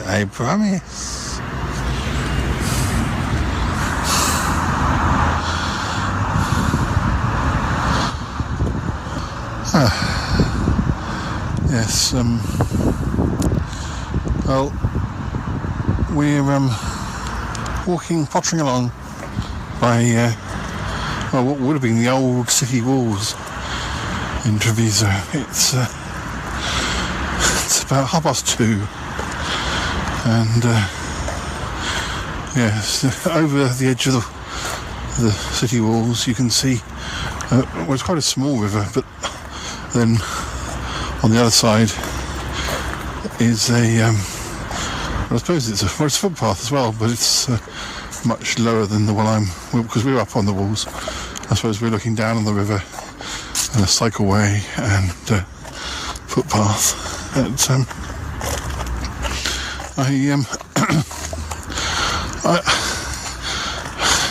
very strange. I haven't really got any reception whilst I'm out and about, only in the hotel room. And I had this really weird I must have briefly got some reception, and I got this message, and it was from Jay the Haunt Cub. Remember Jay the Haunt Cub, don't you? I talked to him not long ago, and he said something about just said you're being followed, and that's all it said, nothing else. I don't know if there's more message to come, and then we sort of dropped out of reception again, or I don't know. Something's blocked the message, but or whether it was for somebody else, or I really don't know.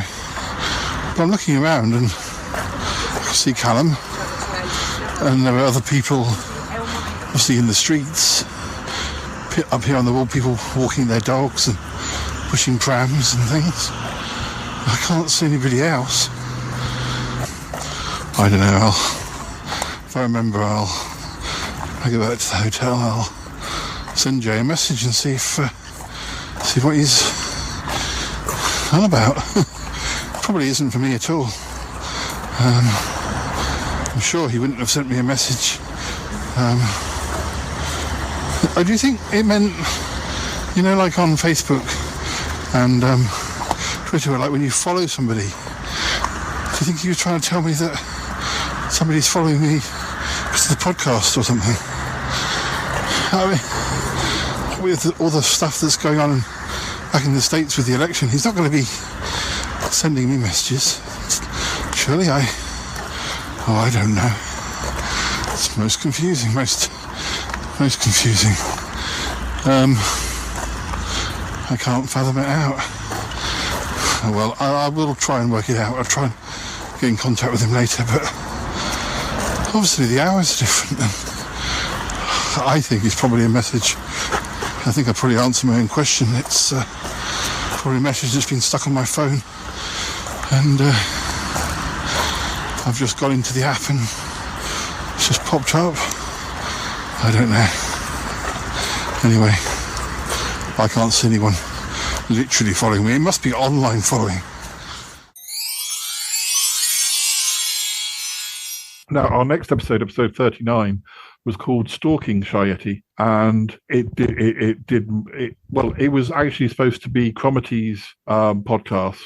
You've had Damius Trinklehorn's own podcast a couple of episodes before, and in this one you've got Cromity's own podcast called Stalking Shayeti, where he's following me about. I feel like I went to Wimbledon, the town of Wimbledon, which is just a little bit down from where I live, and just recorded bits like I think he's bought deodorant and shampoo, and he was literally him sort of following me around. But I can't remember. And he was very negative. Any interviews he wanted was like, "You tell us how awful Paul is," and that's what.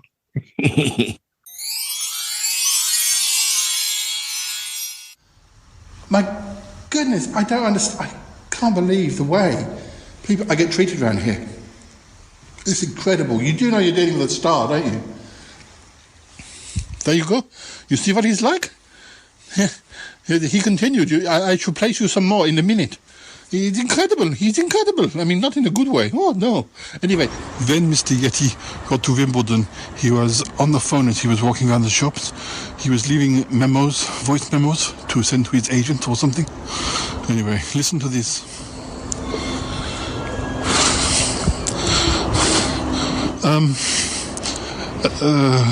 Dear Wimbledon, this is just a voicemail. Doors opening. Lift going up. No, I want you to... I'm in the lift. I got it to myself. I rang ahead and told them that nobody else should be using it. Anyway, so I'm doing some shopping at the moment, so I'm going to leave a few voicemails. You can either use this for, I don't know, an article, see if one of the papers is interested in like a day in the life of Shayeti or something. So, I'll just give you a few words of wisdom and, about, Shayeti goes Christmas shopping or something. Bear Green Gazette might be interested. They publish pretty much anything. So, right, yes. Now, I hope you... Let me know if you can't hear what I'm saying. I'll be going out into Wimbledon, and obviously a lot of people recognise me, and I have to sign autographs and say hello, and so I hope the screams and cheers of fans don't cause a problem or distort the sound at all.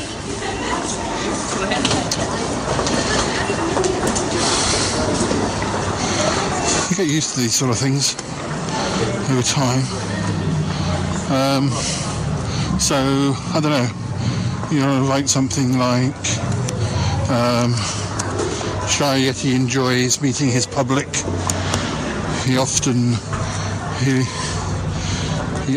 goes shopping in Wimbledon and goes into shops like a normal person. I don't know, anything like that. Just make me sound normal, but, normal but sort of... you mentioned charities. Doesn't matter that I don't give to charity. Well, I do give to that cat's home. That's only because they were blackmailing me.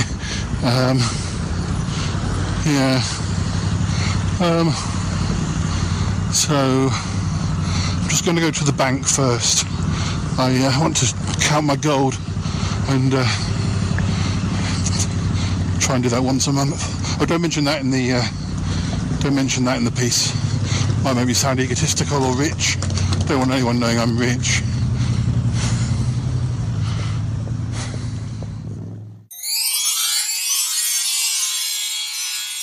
Now, the next episode is episode 40, You Can't Keep a Good Man Down.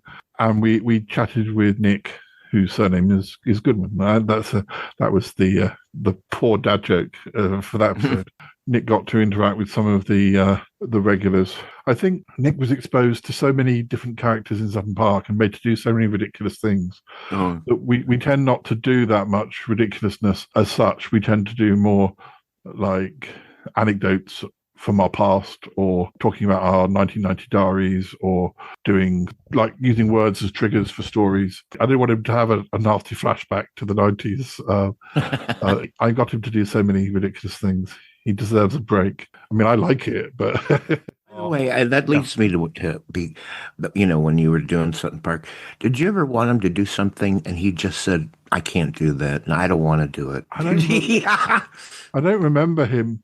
I did. I had a friend who sometimes took over the show when I would visit where he lived, and sometimes he wanted me to go too far, but I don't think Nick ever told me he wouldn't do something. In fact, sometimes he did things like, we had an episode where it was sort of like somebody was trying to assassinate us, but in using very pathetic methods, like dropping a leaf on us, and or just really pathetic assassination attempts, we called it. And there was one, I remember Nick rolling down making out that he tripped over a twig or something, and like really doing a kind of stunt and rolling down the pavement. And so, sometimes he'd go beyond, which is why I think he was probably traumatized and doesn't want to do anything like that anymore. But yeah, he always put 100% in. Nick is about to get a guest, but he does not know it yet. You've just told me. Shush. Weren't you some sort of bird creature in the series? Oh. And the narrator? You were some kind of parrot. That was in Sutton Park. I'm a different narrator. Oh, you've moved on from I've moved on. The parrot's long since dead. He's an ex-parrot. I'm an emu. Oh, there. Knock, knock, knock. Oh, hello? Oh, hello. My name is Yeti Uncle John. I'm collecting for the charity for homeless Yetis who have a bad cold. Bad cold? You don't want my bank details, do you? No, I'm just collecting. I'm a Yeti and I'm collecting. Is that your bucket? Yes, that's... right. Yes, that's my bucket. I know it's a little bit small, but, yes. I'm sorry, I got your address from an address book. Oh. I think we might have a mutual friend. Wait, come to think of it, you do look very similar to a friend of mine. I don't suppose... it sounds daft, but I don't suppose you know Shy Yeti, do you? Yes, I am Shy Yeti's Yeti Uncle John. Oh. Yes, I'm surprised we've never met in all these years. I was travelling a lot during the 1990s, which is why I never featured on the show Sutton Park, available at all good YouTube video places. Well, and as I say, one or two average ones as well. It's widely spread. But I was in that, I know. That's partly why I wanted to visit. I would also like your autograph. I'm quite in awe of all these people. I wish I had been in the show. You never know. It might come back. They're always making better. Now, let me see. Piece of paper, pen. The thing is, I'm surprised you recognise me. I had a ginger beard in those days. Best wishes. That was Uncle John. Yes, thank you. A bigger John, indeed. It's lucky that my forehead is quite as big as it is. Yeah. Just you're able to fit. You can write a bit more if you want on it. Yeah. I'll probably get it tattooed later. I do hope I'm not hurting you. No.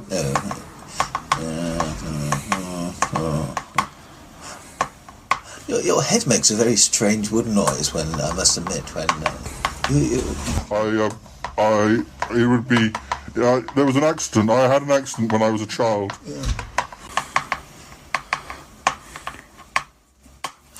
There we go.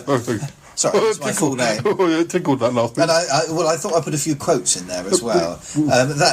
I hope you don't mind. That's what I used a pathetic assassination attempt. It's on there. Long story, but then long series. As I say, it's all coming out on YouTube. So if ever you feel like revisiting the show, it's being digitalised as we speak, quite literally as we speak. In fact, in the same room, it's just over there, in the oven, as it were. Don't put it in the oven. Oh, the metaphorical oven. Yes, it's cooking. Oh, right. Well, it's been lovely. Oh, were you going to give me anything for the Yeti home thing? Well, just a note will do. You don't have to do sound effects for coins. I was rather hoping to write it on. It's radio. Just put. It doesn't matter what you put. Just put some paper in there.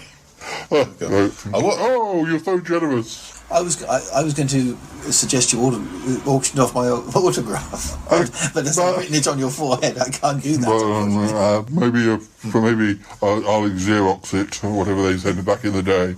Yes. Do be careful with your head in that Xerox machine. Is it still wet? What, your head? No, the weather. Oh, sorry. It is, yes. You're going to have to... I'll carry a bag. I'll put a carrier bag over my head. Yes. It'll be fine. Well, it's been nice to meet you. And you.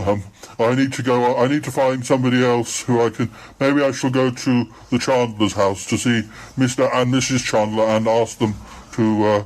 I mean, Pat and Michael. We're related after all. Indeed. Although I'm from a branch of the family that no one seems to remember. But well, yes, I can't see any resemblance to Pat or Michael, I must admit. No, well, they don't let their fur grow as long as I do. Can I suggest you don't take the actual walk because it's rather wet?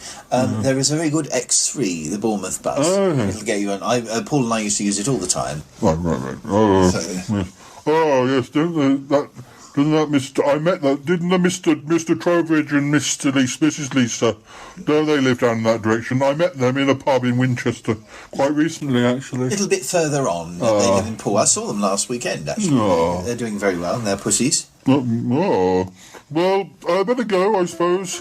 Lovely to meet you. I'm sure we'll meet each other again. I'm on the podcast. You ought to listen to the Shy Life podcast. I'm on there. I have. Well, goodbye now then. Goodbye.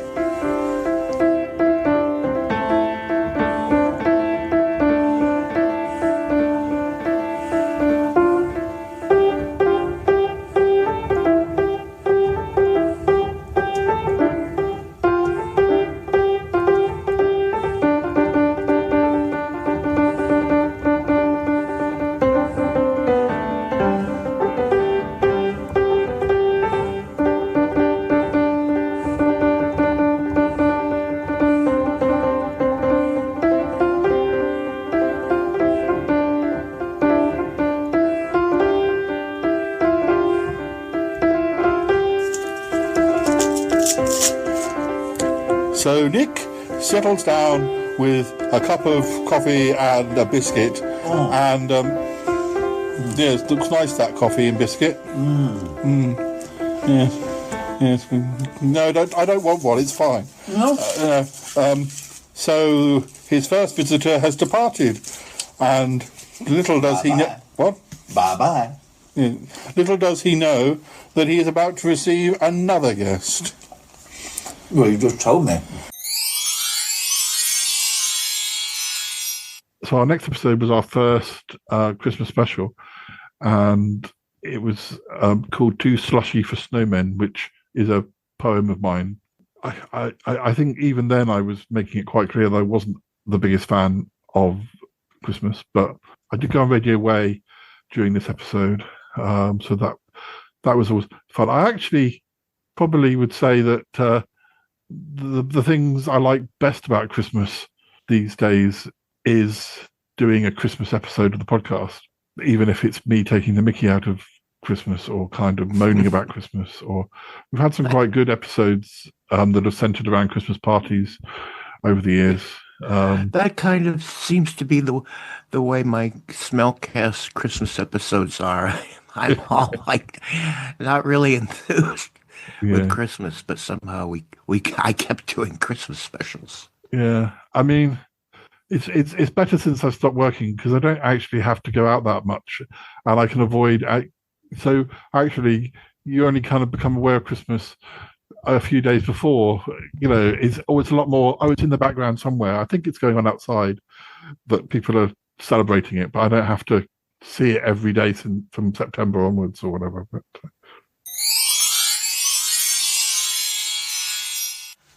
I'm going to make it clear that anybody in the vicinity who would like to pop up for for drinks and nibbles and a chat and a catch up, they're very, very welcome. Well, this Christmas is probably I'll probably be arriving on the 27th, so I'm not sure yet about. Yeah.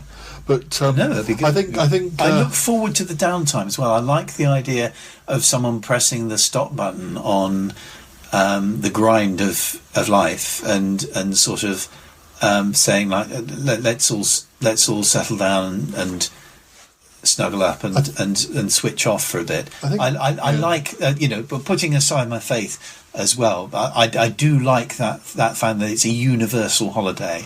I mean, some people don't celebrate it, and some people are on call. I think my main gripe about Christmas Day itself is that it's gone before you take it in. But as opposed to the fact that we were in, when we were recording this, it's very late October, and I guess they've been there more than they weren't just put on the shelves today. But mince pies are all already on the shelf. Yeah. I don't want to be thinking about Christmas in October. No, neither do I. And that's why I think I get so depressed about it at times, is that I don't want it in my face for 2 months I'm or more. completely with you on that one, because only a couple of hours ago, when we went, Ali and I went to get some tea from town, we were driving through something we hadn't noticed before. They were putting the Christmas decorations up. Yeah. They've got and very poor they are too. Yeah, that's the other thing. Nobody celebrates Christmas with any style these days. They don't make any effort with the decorations. They shy away from any kind of religious imagery. Whether you're religious or not, I think it's quite nice to have. And it's all lily-livered kind of phoned in Christmas, and not the sort of real kind of classy Christmas that it could be. And I mean, that's just me being grumpy old man. Well, I've decided on a new tradition. This is my sort of grudging acceptance for Christmas. Is I have a babushka doll which I bought in Prague of Santa Claus, and there's a little Santa Claus and a little one and a smaller one and a smaller. Then the very littlest one is a Christmas tree, which Dealey managed. I presume I'm blaming Dealey, but it might not have been him. I found it had been tigged off display and kicked around the it may have just fallen over. He's such a bully, that Dealey. Yeah, so that's sort of my Christmas decoration. And last year I bought, and I've totally forgotten what the plant's called. There's a plant that has very red leaves. Not coleus. No, it's one that's particularly out. For years. Yeah, it's one that's particularly out at Christmas. You see them in the shops at Christmas, and last year I bought one of those as our Christmas tree because it looked so festive. So, and I want to do that again. So, if I remember the name, I have to say very quickly, talking about Father Christmas. Now, this is a bit of a bone of contention with when to tell them and when to tell them what, Nick. I don't understand. Tell them Saint Nick.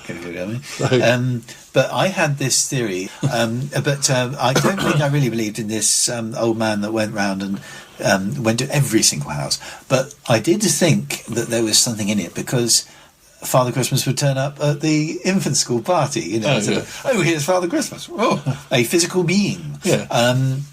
Now, I kind of assumed that there was rationing it down as much as one can with Santa, but I guessed there was a communal Santa, i.e. one allocated to, say, every road, who is given a list in advance, and this might even...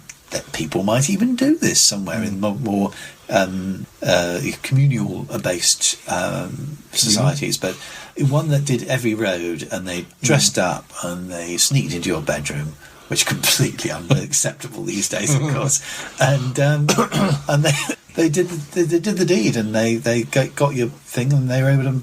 And then be careful. Well, yeah, we need to see him. So Father Christmas, he sneaks into your room. I think he sneaked into your room.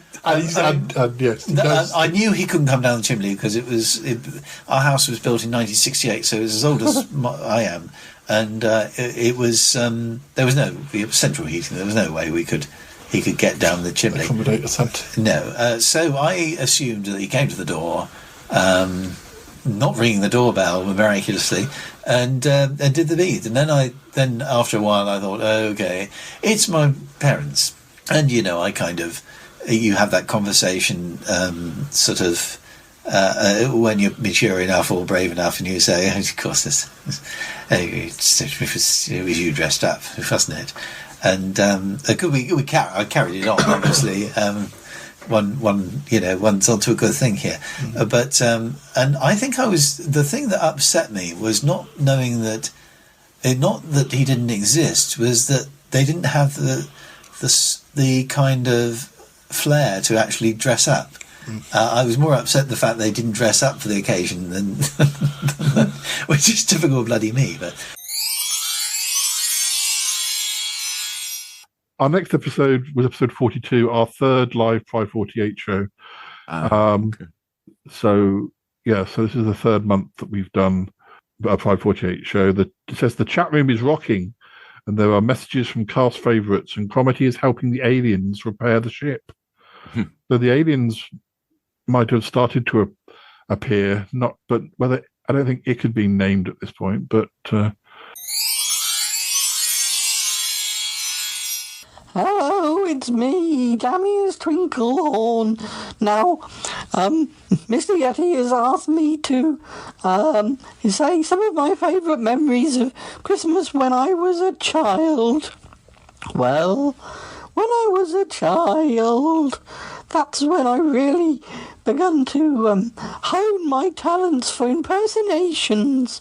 I used to look at the tree and I used to see the baubles, and I would want to be a bauble. So that's what I would do. I would do my best impression of a bauble.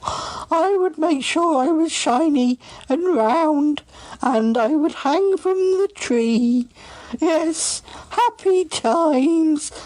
And occasionally I would dress like a piece of tinsel. I would actually be that tinsel. Method acting, that's the way for me. Yes, for many years I looked at that tree and I wanted to be the fairy, little Damius. Oh yes, I wanted to be the fairy. And one year it happened. One year I was the fairy on the tree. Yes, and there I was, and everyone was looking at me. It was the greatest, wonderful Christmas there was, and finally I'd achieved my childhood wish. Yes, I was 37 years old, but I'd finally got there.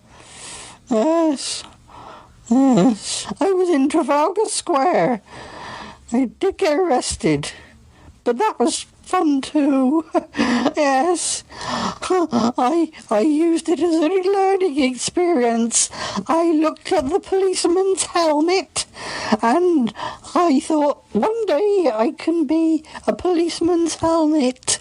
So, yes, when I was in the cell, I sat there and I just imagined the policeman's helmet, and yes, and then I was that helmet. Yes. I'm going to lie down now. I'm feeling a little odd. Oh dear. Poor Damius. It kind of seems right, doesn't it, that Damius played a bauble. Makes sense, really. Oh, hello. Oh, gosh, sorry. Hello. Hi, Jay. Sorry, things have been happening whilst I've been playing messages. Cornish pasties. Ah, yes. Sorry. Earlier, Toppy said that he liked tasty things, and I'd forgotten, and Cornish pasties. I've been talking about them. What a Dumbo. Hello. Hi, Jay, and yes, we haven't been going for too long because we had a little bit of problem with Audacity, so you haven't missed too much. You've missed a couple of messages. We suspect that Sassy called in. We had a strange message. It sounded like Sassy. You missed a poem about carol singers. Well, sort of poem.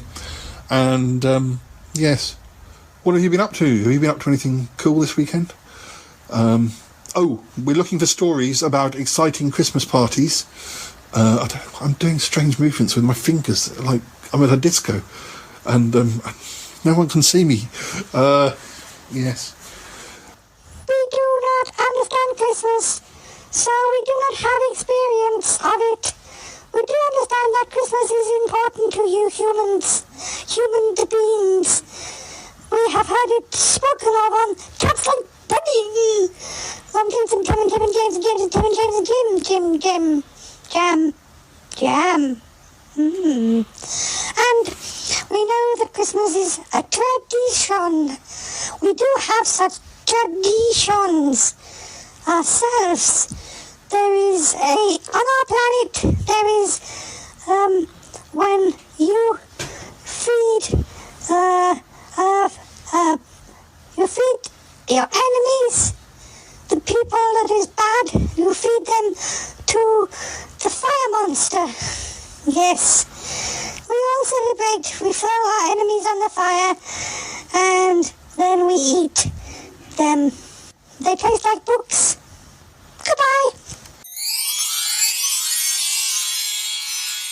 Episode 43 was called Yeti Uncle John's Big Day Out. Around this time, Toby and I were still sort of socialising quite a lot together. I mean, not with other people necessarily, but we were still going out and doing things together, which we eventually stopped doing. But we often did walks around London using a book that would... Oh, yeah, I remember that. I would record as we went along. So Toby was never on the show in a, Toby, tell me your favourite film type way, but he would be in the background, or he'd make and he'd kind of sort of say, hey, nobody's listening to your show. Well, no, I do have, I don't know, but I still kept going, and and occasionally he'd make some comment or in the background or whatever.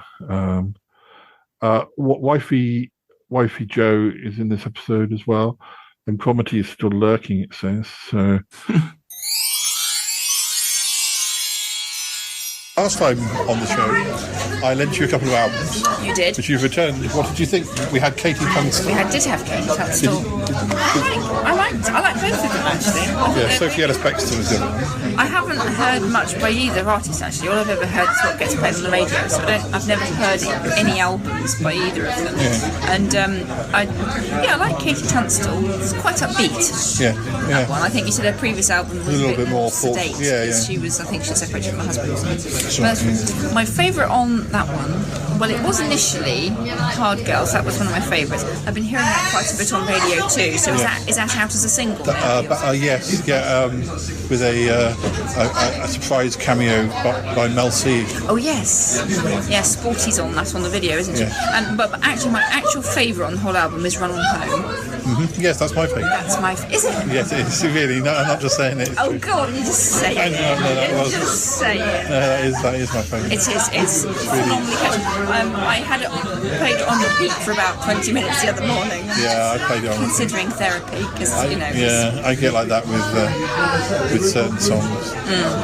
It's phenomenally catchy, but I just like the lyrics of it as well, actually. And the lovely Sophie Ellis-Bextor. I don't know whether I had a favourite on that one, but I was surprised I liked so much of it, if you know what I mean. Because again, all I've heard is what you hear on the radio. I'll have to lend you the previous album because it's more. The last two albums have been more in that style, a bit more. I've heard people describe it as folk, but I think that's people who don't necessarily know that much beyond just pop. I don't think of that as folk. And you listen to folk, and I wouldn't say. I wouldn't put that in folk. Just slightly more singer-songwriter sort of. Yeah, just because she's wearing a blouse with embroidery on it. It doesn't make it folk. It doesn't make it folk. Not that it makes her album bad because it's not folk or because it is folk. No. I mean, it's just not a very accurate description. If I had to put it into a genre, I certainly wouldn't put it into folk. I would. It's more sort of. But having said that, I enjoyed it. Actually, no, I liked all of them. I like it. That's a good album to drive to work to in the morning because it's quite bouncy. Apart from Unrequited, which isn't bouncy, but I like it actually. I think it's one of my favourite ones. Now, our last episode of 2016. We're going to do one more month after this, but before we finish this episode. But the last episode of 2016 was episode 44, How Time Flies.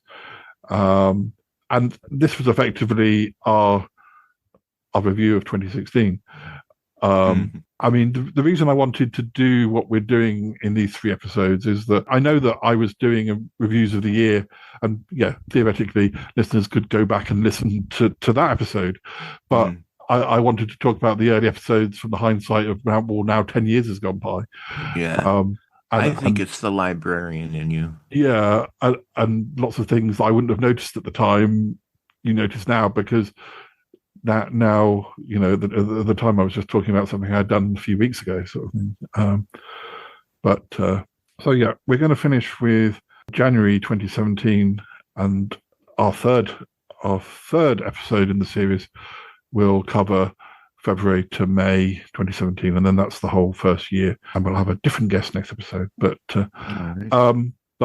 episode 45, our first episode of January, it says we face New Year issues. We chat to some of our guests about what they like to get up to on New Year's Eve. I pretty much suspect that you were involved in that, because I've always used you for those sorts of things, as well as having you on complete episodes. It was good. It was good that I was greedy of your time, and some podcasts would. Well, I've asked it. I can't ask him back again for 3 years or something. Whereas I'm like, I wonder if I can ask him back really quick. And luckily, you've always said yes, of course. The Sharlife podcast is one of your other shows that you've been on, probably as much as some of your own shows. Yeah, almost. Yeah. I wish I'd kept a record at the start. Or I wish you could just stick all of it into AI and it would be accurate, and you could just say how many episodes has Toppie Smelly been on, and it would be. I used to do that with Sutton Park. I didn't do it. I don't quite know when I started, but Troby will definitely remember. I used to have a sheet of paper that was the top 50 stars of Sutton Park, and I updated it every time. Troby particularly was very excited about it, and he was, as long as I'm in the top 10, then I don't expect to be the most appeared person, because that would have been me anyway. But he was as long as I'm in the top 10 most appear. So probably half of those people would be people who were on Sutton Park quite a lot. Some of the ones near the end of the list were probably people who'd only been in a few episodes. But yeah, I like doing that. Around the time I got to episode 100, I was going to do release a book every 100 episodes, like a sort of fact book, even if it was just a fact book for me. And I could still do that, but it's just too much work. Literally, if you were going to do a Smellcast book, it would just be it'd be more than a full-time job. It would be a full-time job for a few people, probably. Yeah, it's true. But anyway, apparently in episode 45, there were greater troubles to face, and there was a possibility that I might have to cross over to another dimension. Oh God! We did have plot lines about. There was another version of me who I don't know if this is kind of his first appearance or whether this is a little bit before this, but there was another dimension where the Sharlife podcast was extremely popular, and Paul was this up of all the attention, and he wanted to swap with me. I remember that, yeah, and come and work on the Sharlife this dimension's version of the Sharlife podcast where no one listens.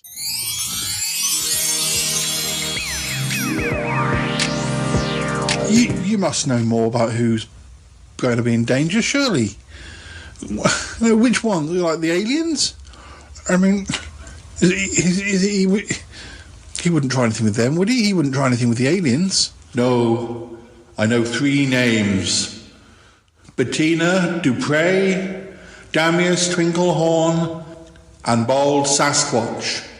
One of them is in great danger. Maybe all 3. But I can't get... I can't... If I try and call them, they've probably got their phones turned off. The networks will be down. Well, together we can try. We can try between us. You would help me? Yes. Of course I would help you. This is not part of the plan. Crotty is a rogue. He is a loose cannon. Any plans that I had, any plans that the other murderer had, this is separate and just confuses matters all the more. Confuses me, I can tell you. I didn't think about... We've got to try and get there. I mean, we're going to have to jump in a taxi. As far as I know, they're all at different parties and doing different things tonight. We've got to stop them. We've got to help them, protect them. Yes, Paul, we must. But we haven't long. We haven't long. In fact, we may have to make a decision. What do you mean? There are 3 people, and if we cannot raise them on the phone, we cannot get to different points in London before midnight. But, well, let's just do what best we can. Let's go to, I don't know, Bettina first. She'll be in Mayfair. She'll be having a posh meal with somebody or something. Right. Let's get a taxi. Let's get there. Let's go before it's too late.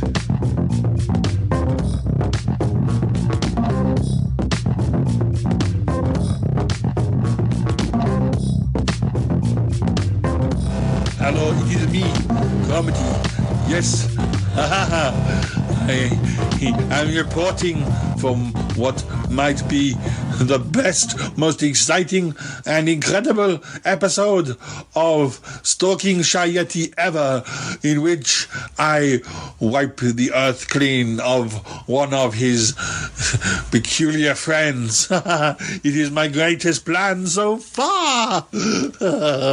Yes, I shall wipe them all off of the face of the earth. I plan to do something to all of them. I have been doing experiments. I have been making my poisons. I have been making my transformations. Yes. Yes. Just you wait and see. Just you wait and see. Oh, darling. Oh, I love New Year. Oh, it's so wonderful, this party. I love it. Oh, yes. Oh, what's this? What's it? A cocktail? Oh, how lovely. Who sent me this? Somebody across the room, darling. Oh, wonderful. Oh, how sweet. Oh, and yes. Oh, cheers, whoever you are. Whoever sent me this lovely cocktail. Oh, where is the lovely man? Oh, gosh, it's nearly midnight. Come on. Cheers, everyone. Raise your glasses. Yes, cheers. Cheers, Bettina. Cheers, Bettina. Oh, for goodness sake, we're stuck in traffic. We should have realised this. We're going to have to try and go by foot. Have you got through to anybody else yet? No, you're right. The mobile networks are down. What are we going to do? It's about 5 minutes to midnight. I do not know, Paul. I do not know what we can do. We can only hope. Hope that comedy is not successful. But this is ridiculous. Man is a psychopath. Oh, yes. All that and more. But this is not the way that I wanted 2017 to start. There's not much we can do about it. We've got to get there. We've got to stop. We've got to stop him. Yes. Yes. whilst Paul and his other self are trying to get across London, expecting me to be there, trying to kill their friends, I am nowhere near any of them. I am watching. Yes, I have my eyes. I am watching. Camera links. Yes, I can see all of them. I have my eyes on them. I will make sure that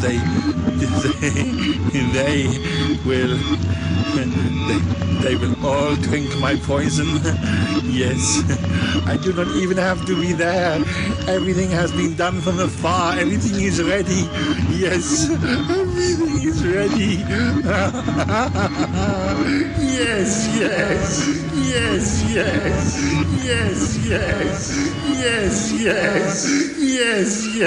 Oh, yes, of course. Yes. Well, you know, I am Bold Sasquatch, and, you know, New Year's parties, they're so old hat for me. You know, when you had New Year's parties with kings and queens, and, you know, it's you know, just nice sometimes just to have an intimate dinner with a lovely lady, and, yes, what do you think, dear?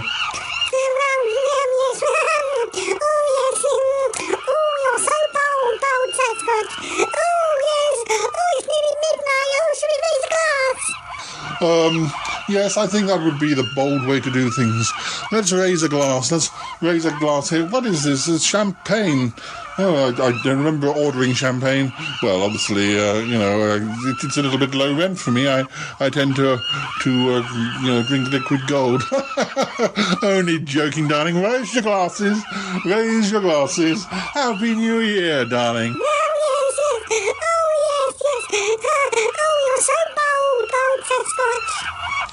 Yes, bold Sasquatch. Drink up, drink the poison. Hello, it's me, Damien Swinglehorn, and I'm just DJing at this party.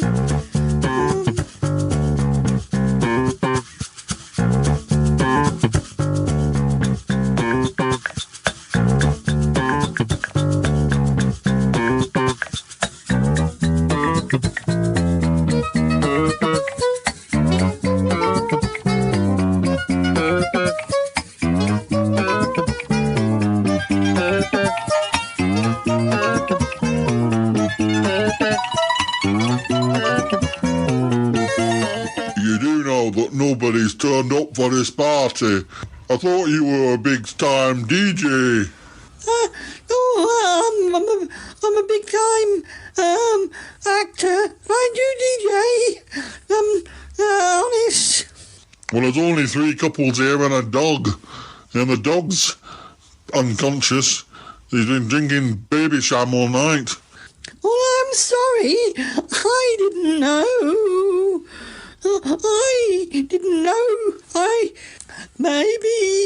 Maybe some more guests will arrive after midnight.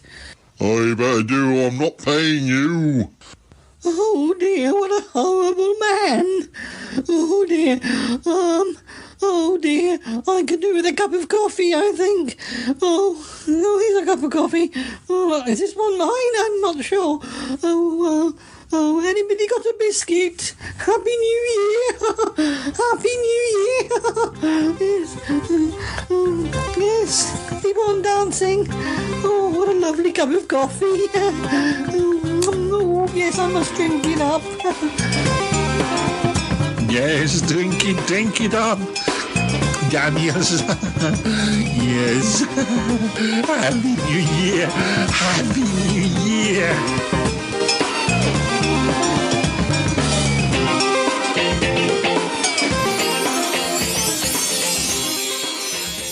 Now, episode 46 was called Shy Yeti's Winter Week, and this was sort of one of the first diary episode where I recorded every day between Christmas Day and New Year, and you got like some poetry, you got whoever guests that I bumped into. I'd often meet Paul from school, and they'd be members of my family, maybe. There'd probably be Nick, because I've been in Salisbury. But I always enjoyed doing diary episodes because you don't quite know what you're going to get, and I often do that still for my birthday episodes, or if I go on holiday somewhere. And they often end up quite long because you just don't know how many people you're going to bump into. But I don't know if it was this year's episode. It might have been. You know how little things get stuck into your head, or you associate things, and you think, I don't know why that song reminds me of sitting on a railway station in 1985 or something. Mm-hmm. Well, I think certainly one of those Christmas episodes, I remember having to go to a friend's party, like they were having a Christmas party, and at one point I had to get a bus from one part of the journey to another due to rail works. And I remember listening to a Smellcast Christmas episode, and I say it may not have been this year, but it was certainly it was sort of one of where there was some sort of maybe some romance going on at Christmas with you or some character. Jock Mastercock. Yeah, it may have been 2017, or it may have been the next year, or whatever. But it's weird. That should, because I was listening to it as I was traveling to this party, and for some reason it's stuck in my head.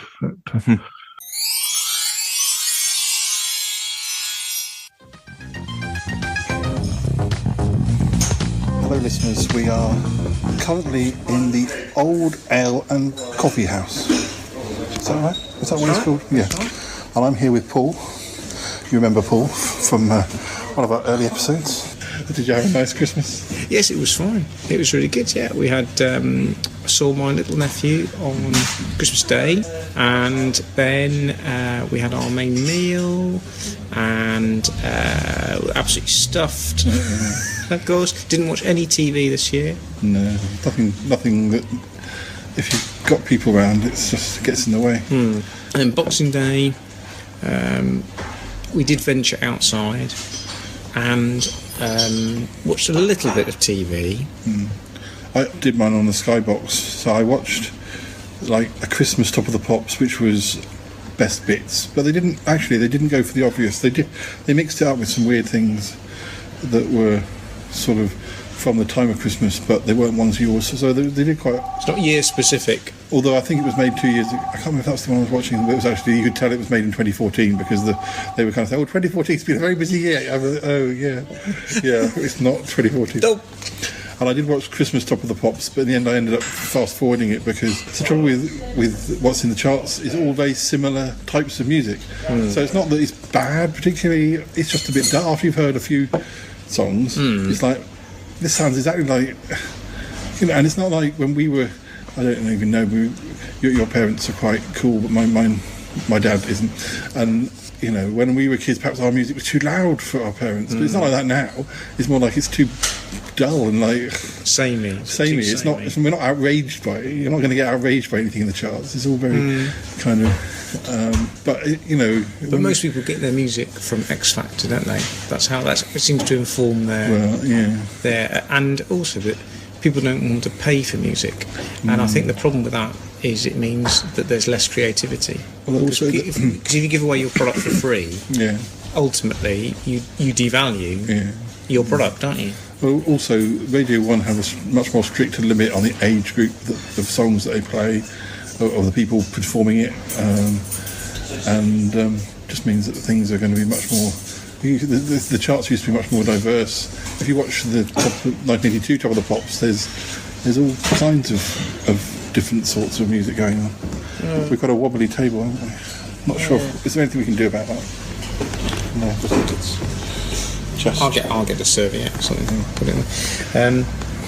Yeah, it's okay. I mean, Alex likes it all, but I think it's not something I'm not fussed about really. I wanted to see what was going on, but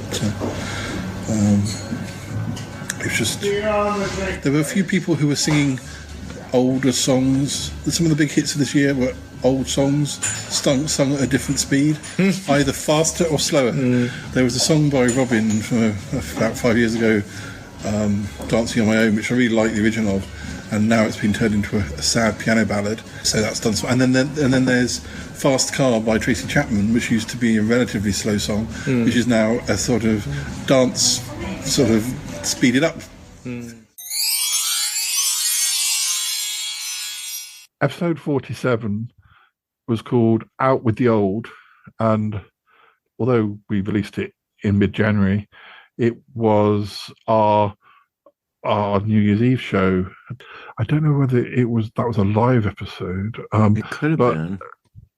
But or whether well, it says that Comedy had an evil plan. Of course he did. Yeah, and apparently also there were clips from, like, it seems like it's a bit of a mixed show where I was resolving a plot line that may have started at the end of the Derby episode. The trouble is, I've always mixed fact and fiction, or fantasy and reality, and you can have a Derby episode could quite easily be 75% real and then 25% complete nonsense. Yes. But then that's what Sutton Park was like. It was like I played a fictional version of myself, but also there were probably times when I appeared where I was actually just with friends from college, and I wasn't acting, I was just being me, but there wasn't that much difference to the from a distance thing. But I just found a random poem sitting there by itself in my little file of unused material. So I can't remember when I recorded this. I can't remember how it fitted in and why I didn't use it, but not much more to be said. Well, let's have a listen, shall we? This is called I Must Have Been Really Bad. You kicked my cat, you did it hard. You did not send a birthday card. You called me names, you made me weepy. Acted kind of weird, so creepy. Well, I don't deserve it, why did you do it? I made you lunch, you smashed the cruet. You threw a chair, your temper flared. It would seem no one's feelings would be spared. Still, this behaviour's nothing new. I must have been really bad in my last life to deserve you. You stole my purse, you took my money, slapped me once, then called me honey. You laughed at me for no good reason. To you I must seem so last season. But I don't deserve it. You treat me curtly. Don't seem to care. You really hurt me. Am I important to you, or do I not matter? Sadly, I know the answer. It is the latter. You never seem to take an outside view. I must have been really bad in my last life to deserve you. You made me bleed. You gave a shrug. Violence is your favourite drug. You kissed me slowly, left me shaking. You thought it was a point worth making. No, I don't deserve it. You're not my ruler. Find some other girl to try and fool her. Find some other mug and cause them stress. But you prefer to make my life a mess. You're at my side, you're stuck like glue. I must have been really bad in my last life to deserve you. I cut all ties. You went demented. You kept on calling, felt resented. You sent me threats, abused your powers, sent me hate mail, not even flowers. Well, I don't deserve it. You disagree. I know you're watching. I don't feel free. You've worn me down. Should I accept? I can't escape. I'm yours. I'm kept. Are we meant to be? Are my worst fears true? I must have been really bad in my last life to deserve you. There we go. Well, that's that then. Well, I like that. I enjoyed that, Paul. I thought that was very good. Thank you. Thank you for sharing that with us.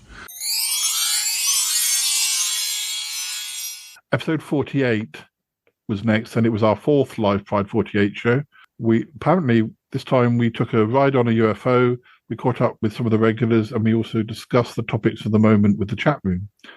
And I also found a diary of mine from when I just turned 13. Now, that must be a different diary to the 1990 diary, because I was about 16 or 17 in that one. But yeah, I don't know about this. I don't know about this diary. I'll have to listen to my own podcast to find out. But,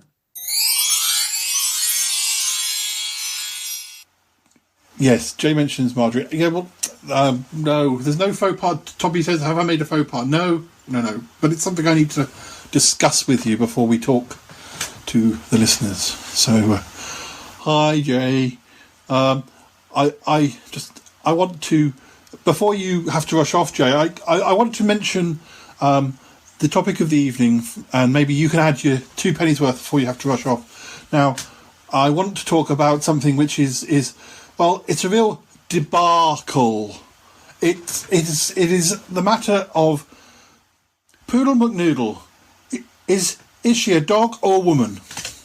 It's just blown up over the last few episodes of Big Fatty Online.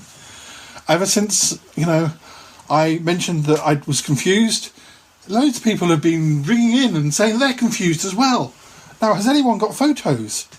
I mean, I don't want to upset Poodle, but nobody seems to know, not even her, whether she's a dog or a woman. This is our topic for tonight. Yeah, it's the world wants to know. Our penultimate episode is episode 49, and this one you're not involved in, but you are in a way, because it's called DJ and the Duchess, and It was DJ when he was doing his Far Away Nearby podcast, and he had the Duchess Sue as his co-host, and so this would also have been DJ's first episode on the Charlotte podcast. And I can't remember much more about that other than apparently we had technical difficulties, but that was, we still do to this day. We like to be consistent. But,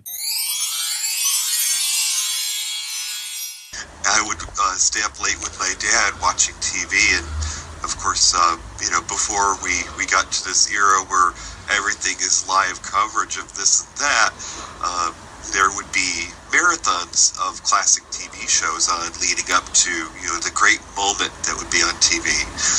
And so I remember watching marathons with my dad of shows like Abbott and Costello and Laurel and Hardy. And one of my dad's favorite comics was a man named Red Skelton, who was a comic that was into like slapstick comedy. And one of his bits was that he would dress up as sort of a clown type figure. He would be a hobo, and his name was Freddie the Freeloader. And there are a lot of people who are surprised that I know of such things because they were from a time gone by. Yeah. And I say, well, I'm an old soul, so I'm allowed to know these things. I think I had a similar situation when I was growing up, in that they used to show like Harold Lloyd on TV, and I used to watch old episodes of Harold Lloyd when I was a kid, and there was also a British comedian called Tony Hancock who from the sort of 50s and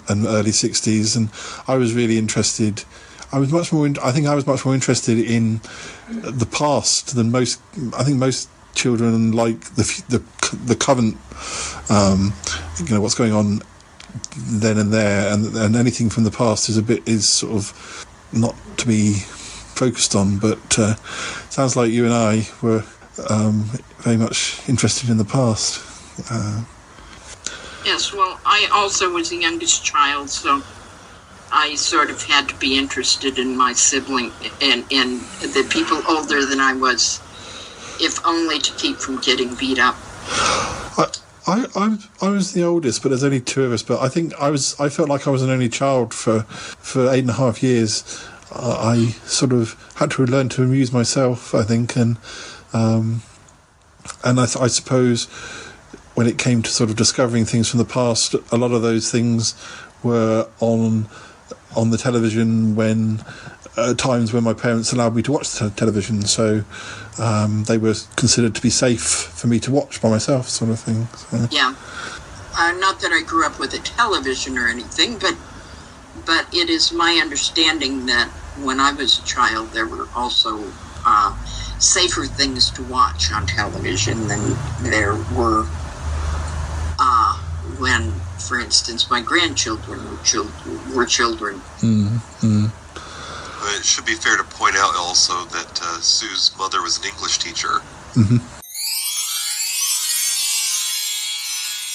Now, the final episode of this episode is episode 50, released on the 30th of January 2017, and it's called Comedy of Errs. And it's a good one to end on because it says in which Mr. Yeti is reunited with the Smellcast team, Toppy Smelly and the rest of his gang. Paul and Toppy discuss old sitcoms. The Charlotte podcast regulars chat with the Pickle Hollow team, and all manner of hilarity ensues.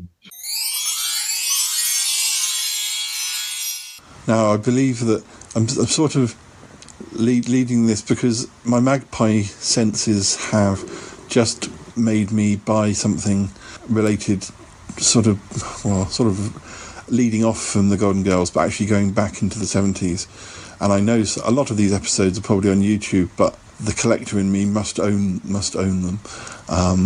Because I can't possibly watch YouTube all the time. I have to own the CD or the DVD. So I've just bought the first season of Mary Tyler Moore, and I've also bought the first season of Maude. And yeah, I don't really know much about them, but I've always kind of wanted to see Mary Tyler Moore because I know it's really supposed to be quite influential. But I don't think I'm not sure that they've ever shown a single episode of Mary Tyler Moore in the UK. I might be wrong, but certainly not. That's so hard to believe, because it was so popular here. Now that is, in the 70s, it's a little different, because I was definitely watching more sitcoms, and so I did end up seeing episodes of Mary Tyler Moore the last few years of its run. Because believe it or not, it was so long ago, I don't think I was allowed to stay up. I think my bedtime was like, before 8 o'clock. Because we're really talking I think 1971, 72. Yeah, I think the first series was 70, 71. So, yeah, and, I had to be in bed before 8 o'clock, but the later years, I did catch, because I remember how great Saturday night was on television, because you could watch Mary Tyler Moore, then the Bob Newhart Show, and then stay up to watch the Carol Burnett Show. Damius, how are you? Oh, hello, I'm fine. How are you? Oh, I'm fine, too. I always worry about your health. You just sound so frail lots of the time. Are you okay? Oh, I'm fine, yes. It's just, it's just this time of year. Oh, I suppose so. You have to... It's the London fog and all that. It affects my vocal cords, yes. That's right. You have to be careful about that, as you are a noted thespian. Oh, it's true. Yeah, so can you tell me what have you been doing on the stage these days? Oh, well, recently I've been playing a hat stand in a play, a little known play. In fact, it's called The Haunted Hat Stand. I think it was one of Noel Coward's lesser-known plays. Lesser-known, yes.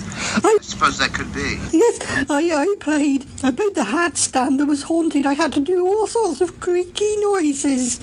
It was quite labour-intensive.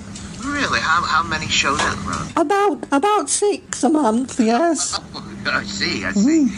Well, a hat stand, it seems like that would have been strenuous, holding up all those coats. It was, yes. And I couldn't sit down to do it. I had to stand up. And it's a 5-hour play.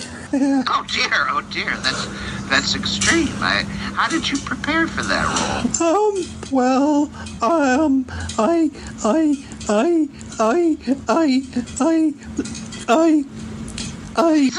I looked at a hat stand. Oh, okay, observation, yes. Yes, that's right. Oh, yes, that's right, yes. Very good. So, yeah, what better way to end our little chat? Anyway, Toppy, thank you so much for joining me to look back. It's always fun to look back on our stuff, and especially when we do things together. I think sometime we'll have to do a general look back, because maybe next year I'll do 10 years of the second year or something. This could be the beginning of a yearly, because I think I've almost done a full circle of my poetry books now, because some of them were 10th anniversary and now I'm hitting their 20th anniversary, but it doesn't feel like I can really go back around again unless I do it in some different way. So maybe, but yeah, we'll see. It would be nice to talk about. Maybe I could take different stars of the show and talk about some of their older episodes. But because I'm aware that there are listeners who have come in, and although some people, I mean, from the downloads, I can see that people do download the early episodes, but I don't know who those people are. I know. Yeah, frustrating. But it there are certainly people like, Mateus, who came in and listens, but has only really listened since he started knowing me. So there are other people as well who just weren't around in those early days, and it's a lot to expect. In fact, one of my friends said, "Oh, I'm going to start from the beginning," and I don't know whether he's still listening. But I was like, really, I wouldn't. I was like, why don't you start listening from now and then kind of dip into the? Don't start from the beginning. It's a long time ago, and but it is difficult, particularly with the ongoing stories. But it's like starting a soap opera. I mean, some people didn't get to see Dark Shadows from the beginning, but you start watching, and eventually you get to know the characters, and that's the thing with ongoing stories. You're rarely there right at the start, particularly if something runs for years. Most of the time you're jumping in at some midpoint. Anyway, well, thank you very much for joining us. And next time, listeners, we'll be talking about the next 25 episodes. But we are stopping, at least for we might find some other way of looking back into the past. But next episode we will talk about the final 25 episodes of the first year, and we've got another good special guest as our co-host. So anyway, Toppie, thank you very much. I look forward to 10 more years of podcasting with you. And, absolutely. We will never run out of ideas. No, never. It's not possible. No, it's just not. It's not. All right. Right. Take care. Bye-bye for now. You too. Bye. Bye-bye.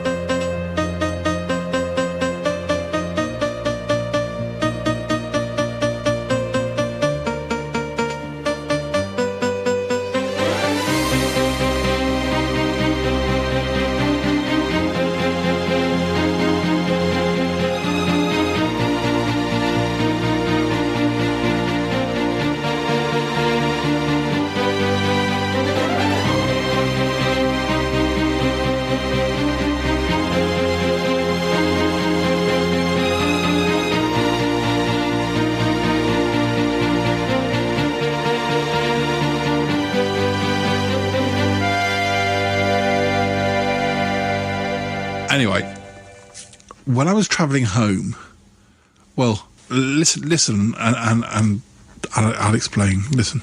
Oh, this sounds mysterious. Hi, Toppie, it's me, Paul Shayety. I'm just travelling home. I've been to a poetry open mic night, and it was quite good fun. But anyway, we're nearly at my stop. I paused the phone just for a second because I just noticed somebody. I didn't think there was anyone else left in the cabbage. Sorry, carriage. Not the cabbage. I'm not riding on a cabbage. I'm sorry, Toppie. It's 11:30. I haven't got my teeth in. Well, I have got my teeth in. But I should stop speaking, really. Anyway, I thought I was by myself in the carriage. But I've just noticed somebody. Remember that guy, that weird mad professor guy? He's on the train. I think he's seen... I don't know. I think he's seen me. I don't know. I'm just going to ignore him. And I hate walking through this station at night. It's really... you have to go down these stairs and you never quite know who's about. Maybe he won't be getting off at this stop. I don't know. I think he is. Damn. Right, I'll just pretend I'm talking to you. Well, I am talking to you, you know. But you know what I mean. Anyway, let's listen to some sounds as the train arrives.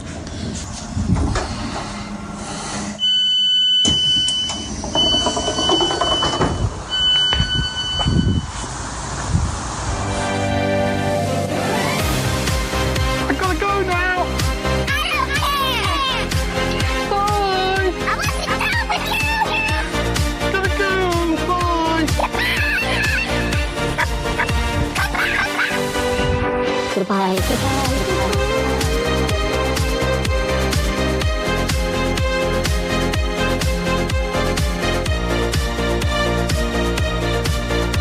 goodbye, goodbye. Yeah, goodbye, goodbye, goodbye. Wow. Really? No kidding. Thank you, darling. And you too. Bye-bye. How beautifully done. You can always call me. Oh, that sounded good.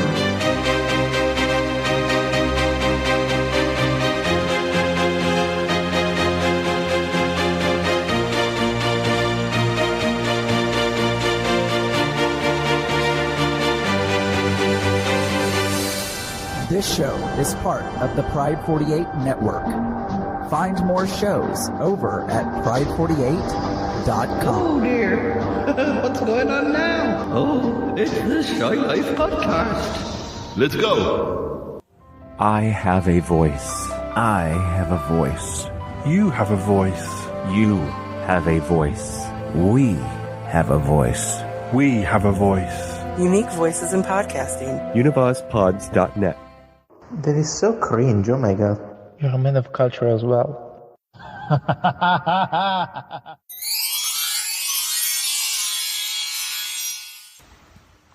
So, as I said at the start, our year began rather late, in May.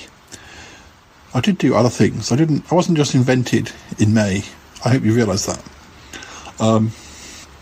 In fact, I recorded with Toppy back in the spring, which was before I did my first episode. And, yeah. Very nice. So, I'd like to talk to you a lot about your writing. Yeah. You've been kind enough to send me 3 of your books. And I don't know if you're comfortable, but eventually I've got a couple things I'd love for you to read. Sure. I don't know how you feel about that, but... Yeah, I know you do perform your work at different places. So yeah, not as much as I'd like to. I mean, it's very difficult to get onto the sort of. When I was younger, I was in a writers' group in Salisbury where I grew up, and it was like, you know, you could be amongst other people, and that was all the writers in that town or that city. But coming to London, sort of so many people move from wherever they grew up into London, so there's a lot more people out there wanting to try to do things, and you know, a lot of people who are a lot more ambitious, who have got a lot more time to spend going to every poetry thing that's going on. So I've kind of done my own thing. So yes, I did that. And of course, there were various other messages and things that I recorded for other people's podcasts. And I appeared on Lotso. There's all that. Shouldn't we introduce our guest before we go any further? I think we should. Yes, indeedy. Folks, we're very pleased all the way from London, England. That's that overseas place, the mother country, perhaps. Why, it's Paul Chandler, otherwise known as the Shy Yeti. Paul, thanks for joining us. Yay! Thank you for having me. It's great to be here. Yes, we're very lucky because of the time difference. We're just all business tonight because Paul's staying up late and he has to work tomorrow. So none of the usual kidding around and cajoling. No, it's right down to business.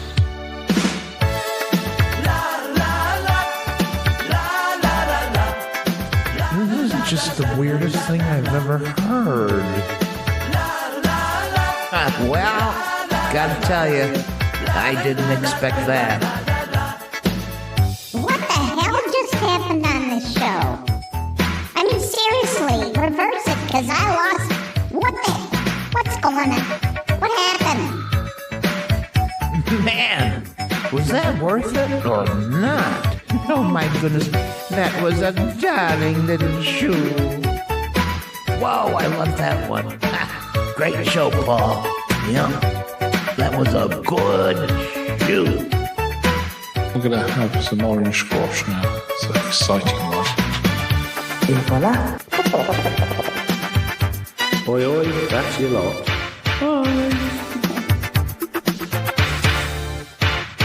Everyone's a critic. Herkese merhaba. Oh my god, that's so funny. Oh my god, yes. Why didn't I think of that? Oh my God, you're so cool. You're like the coolest Yeti I've ever met.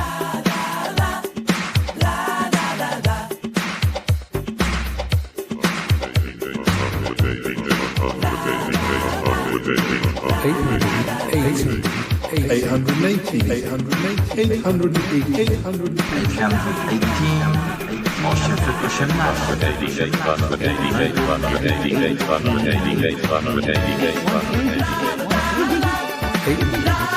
of the recording.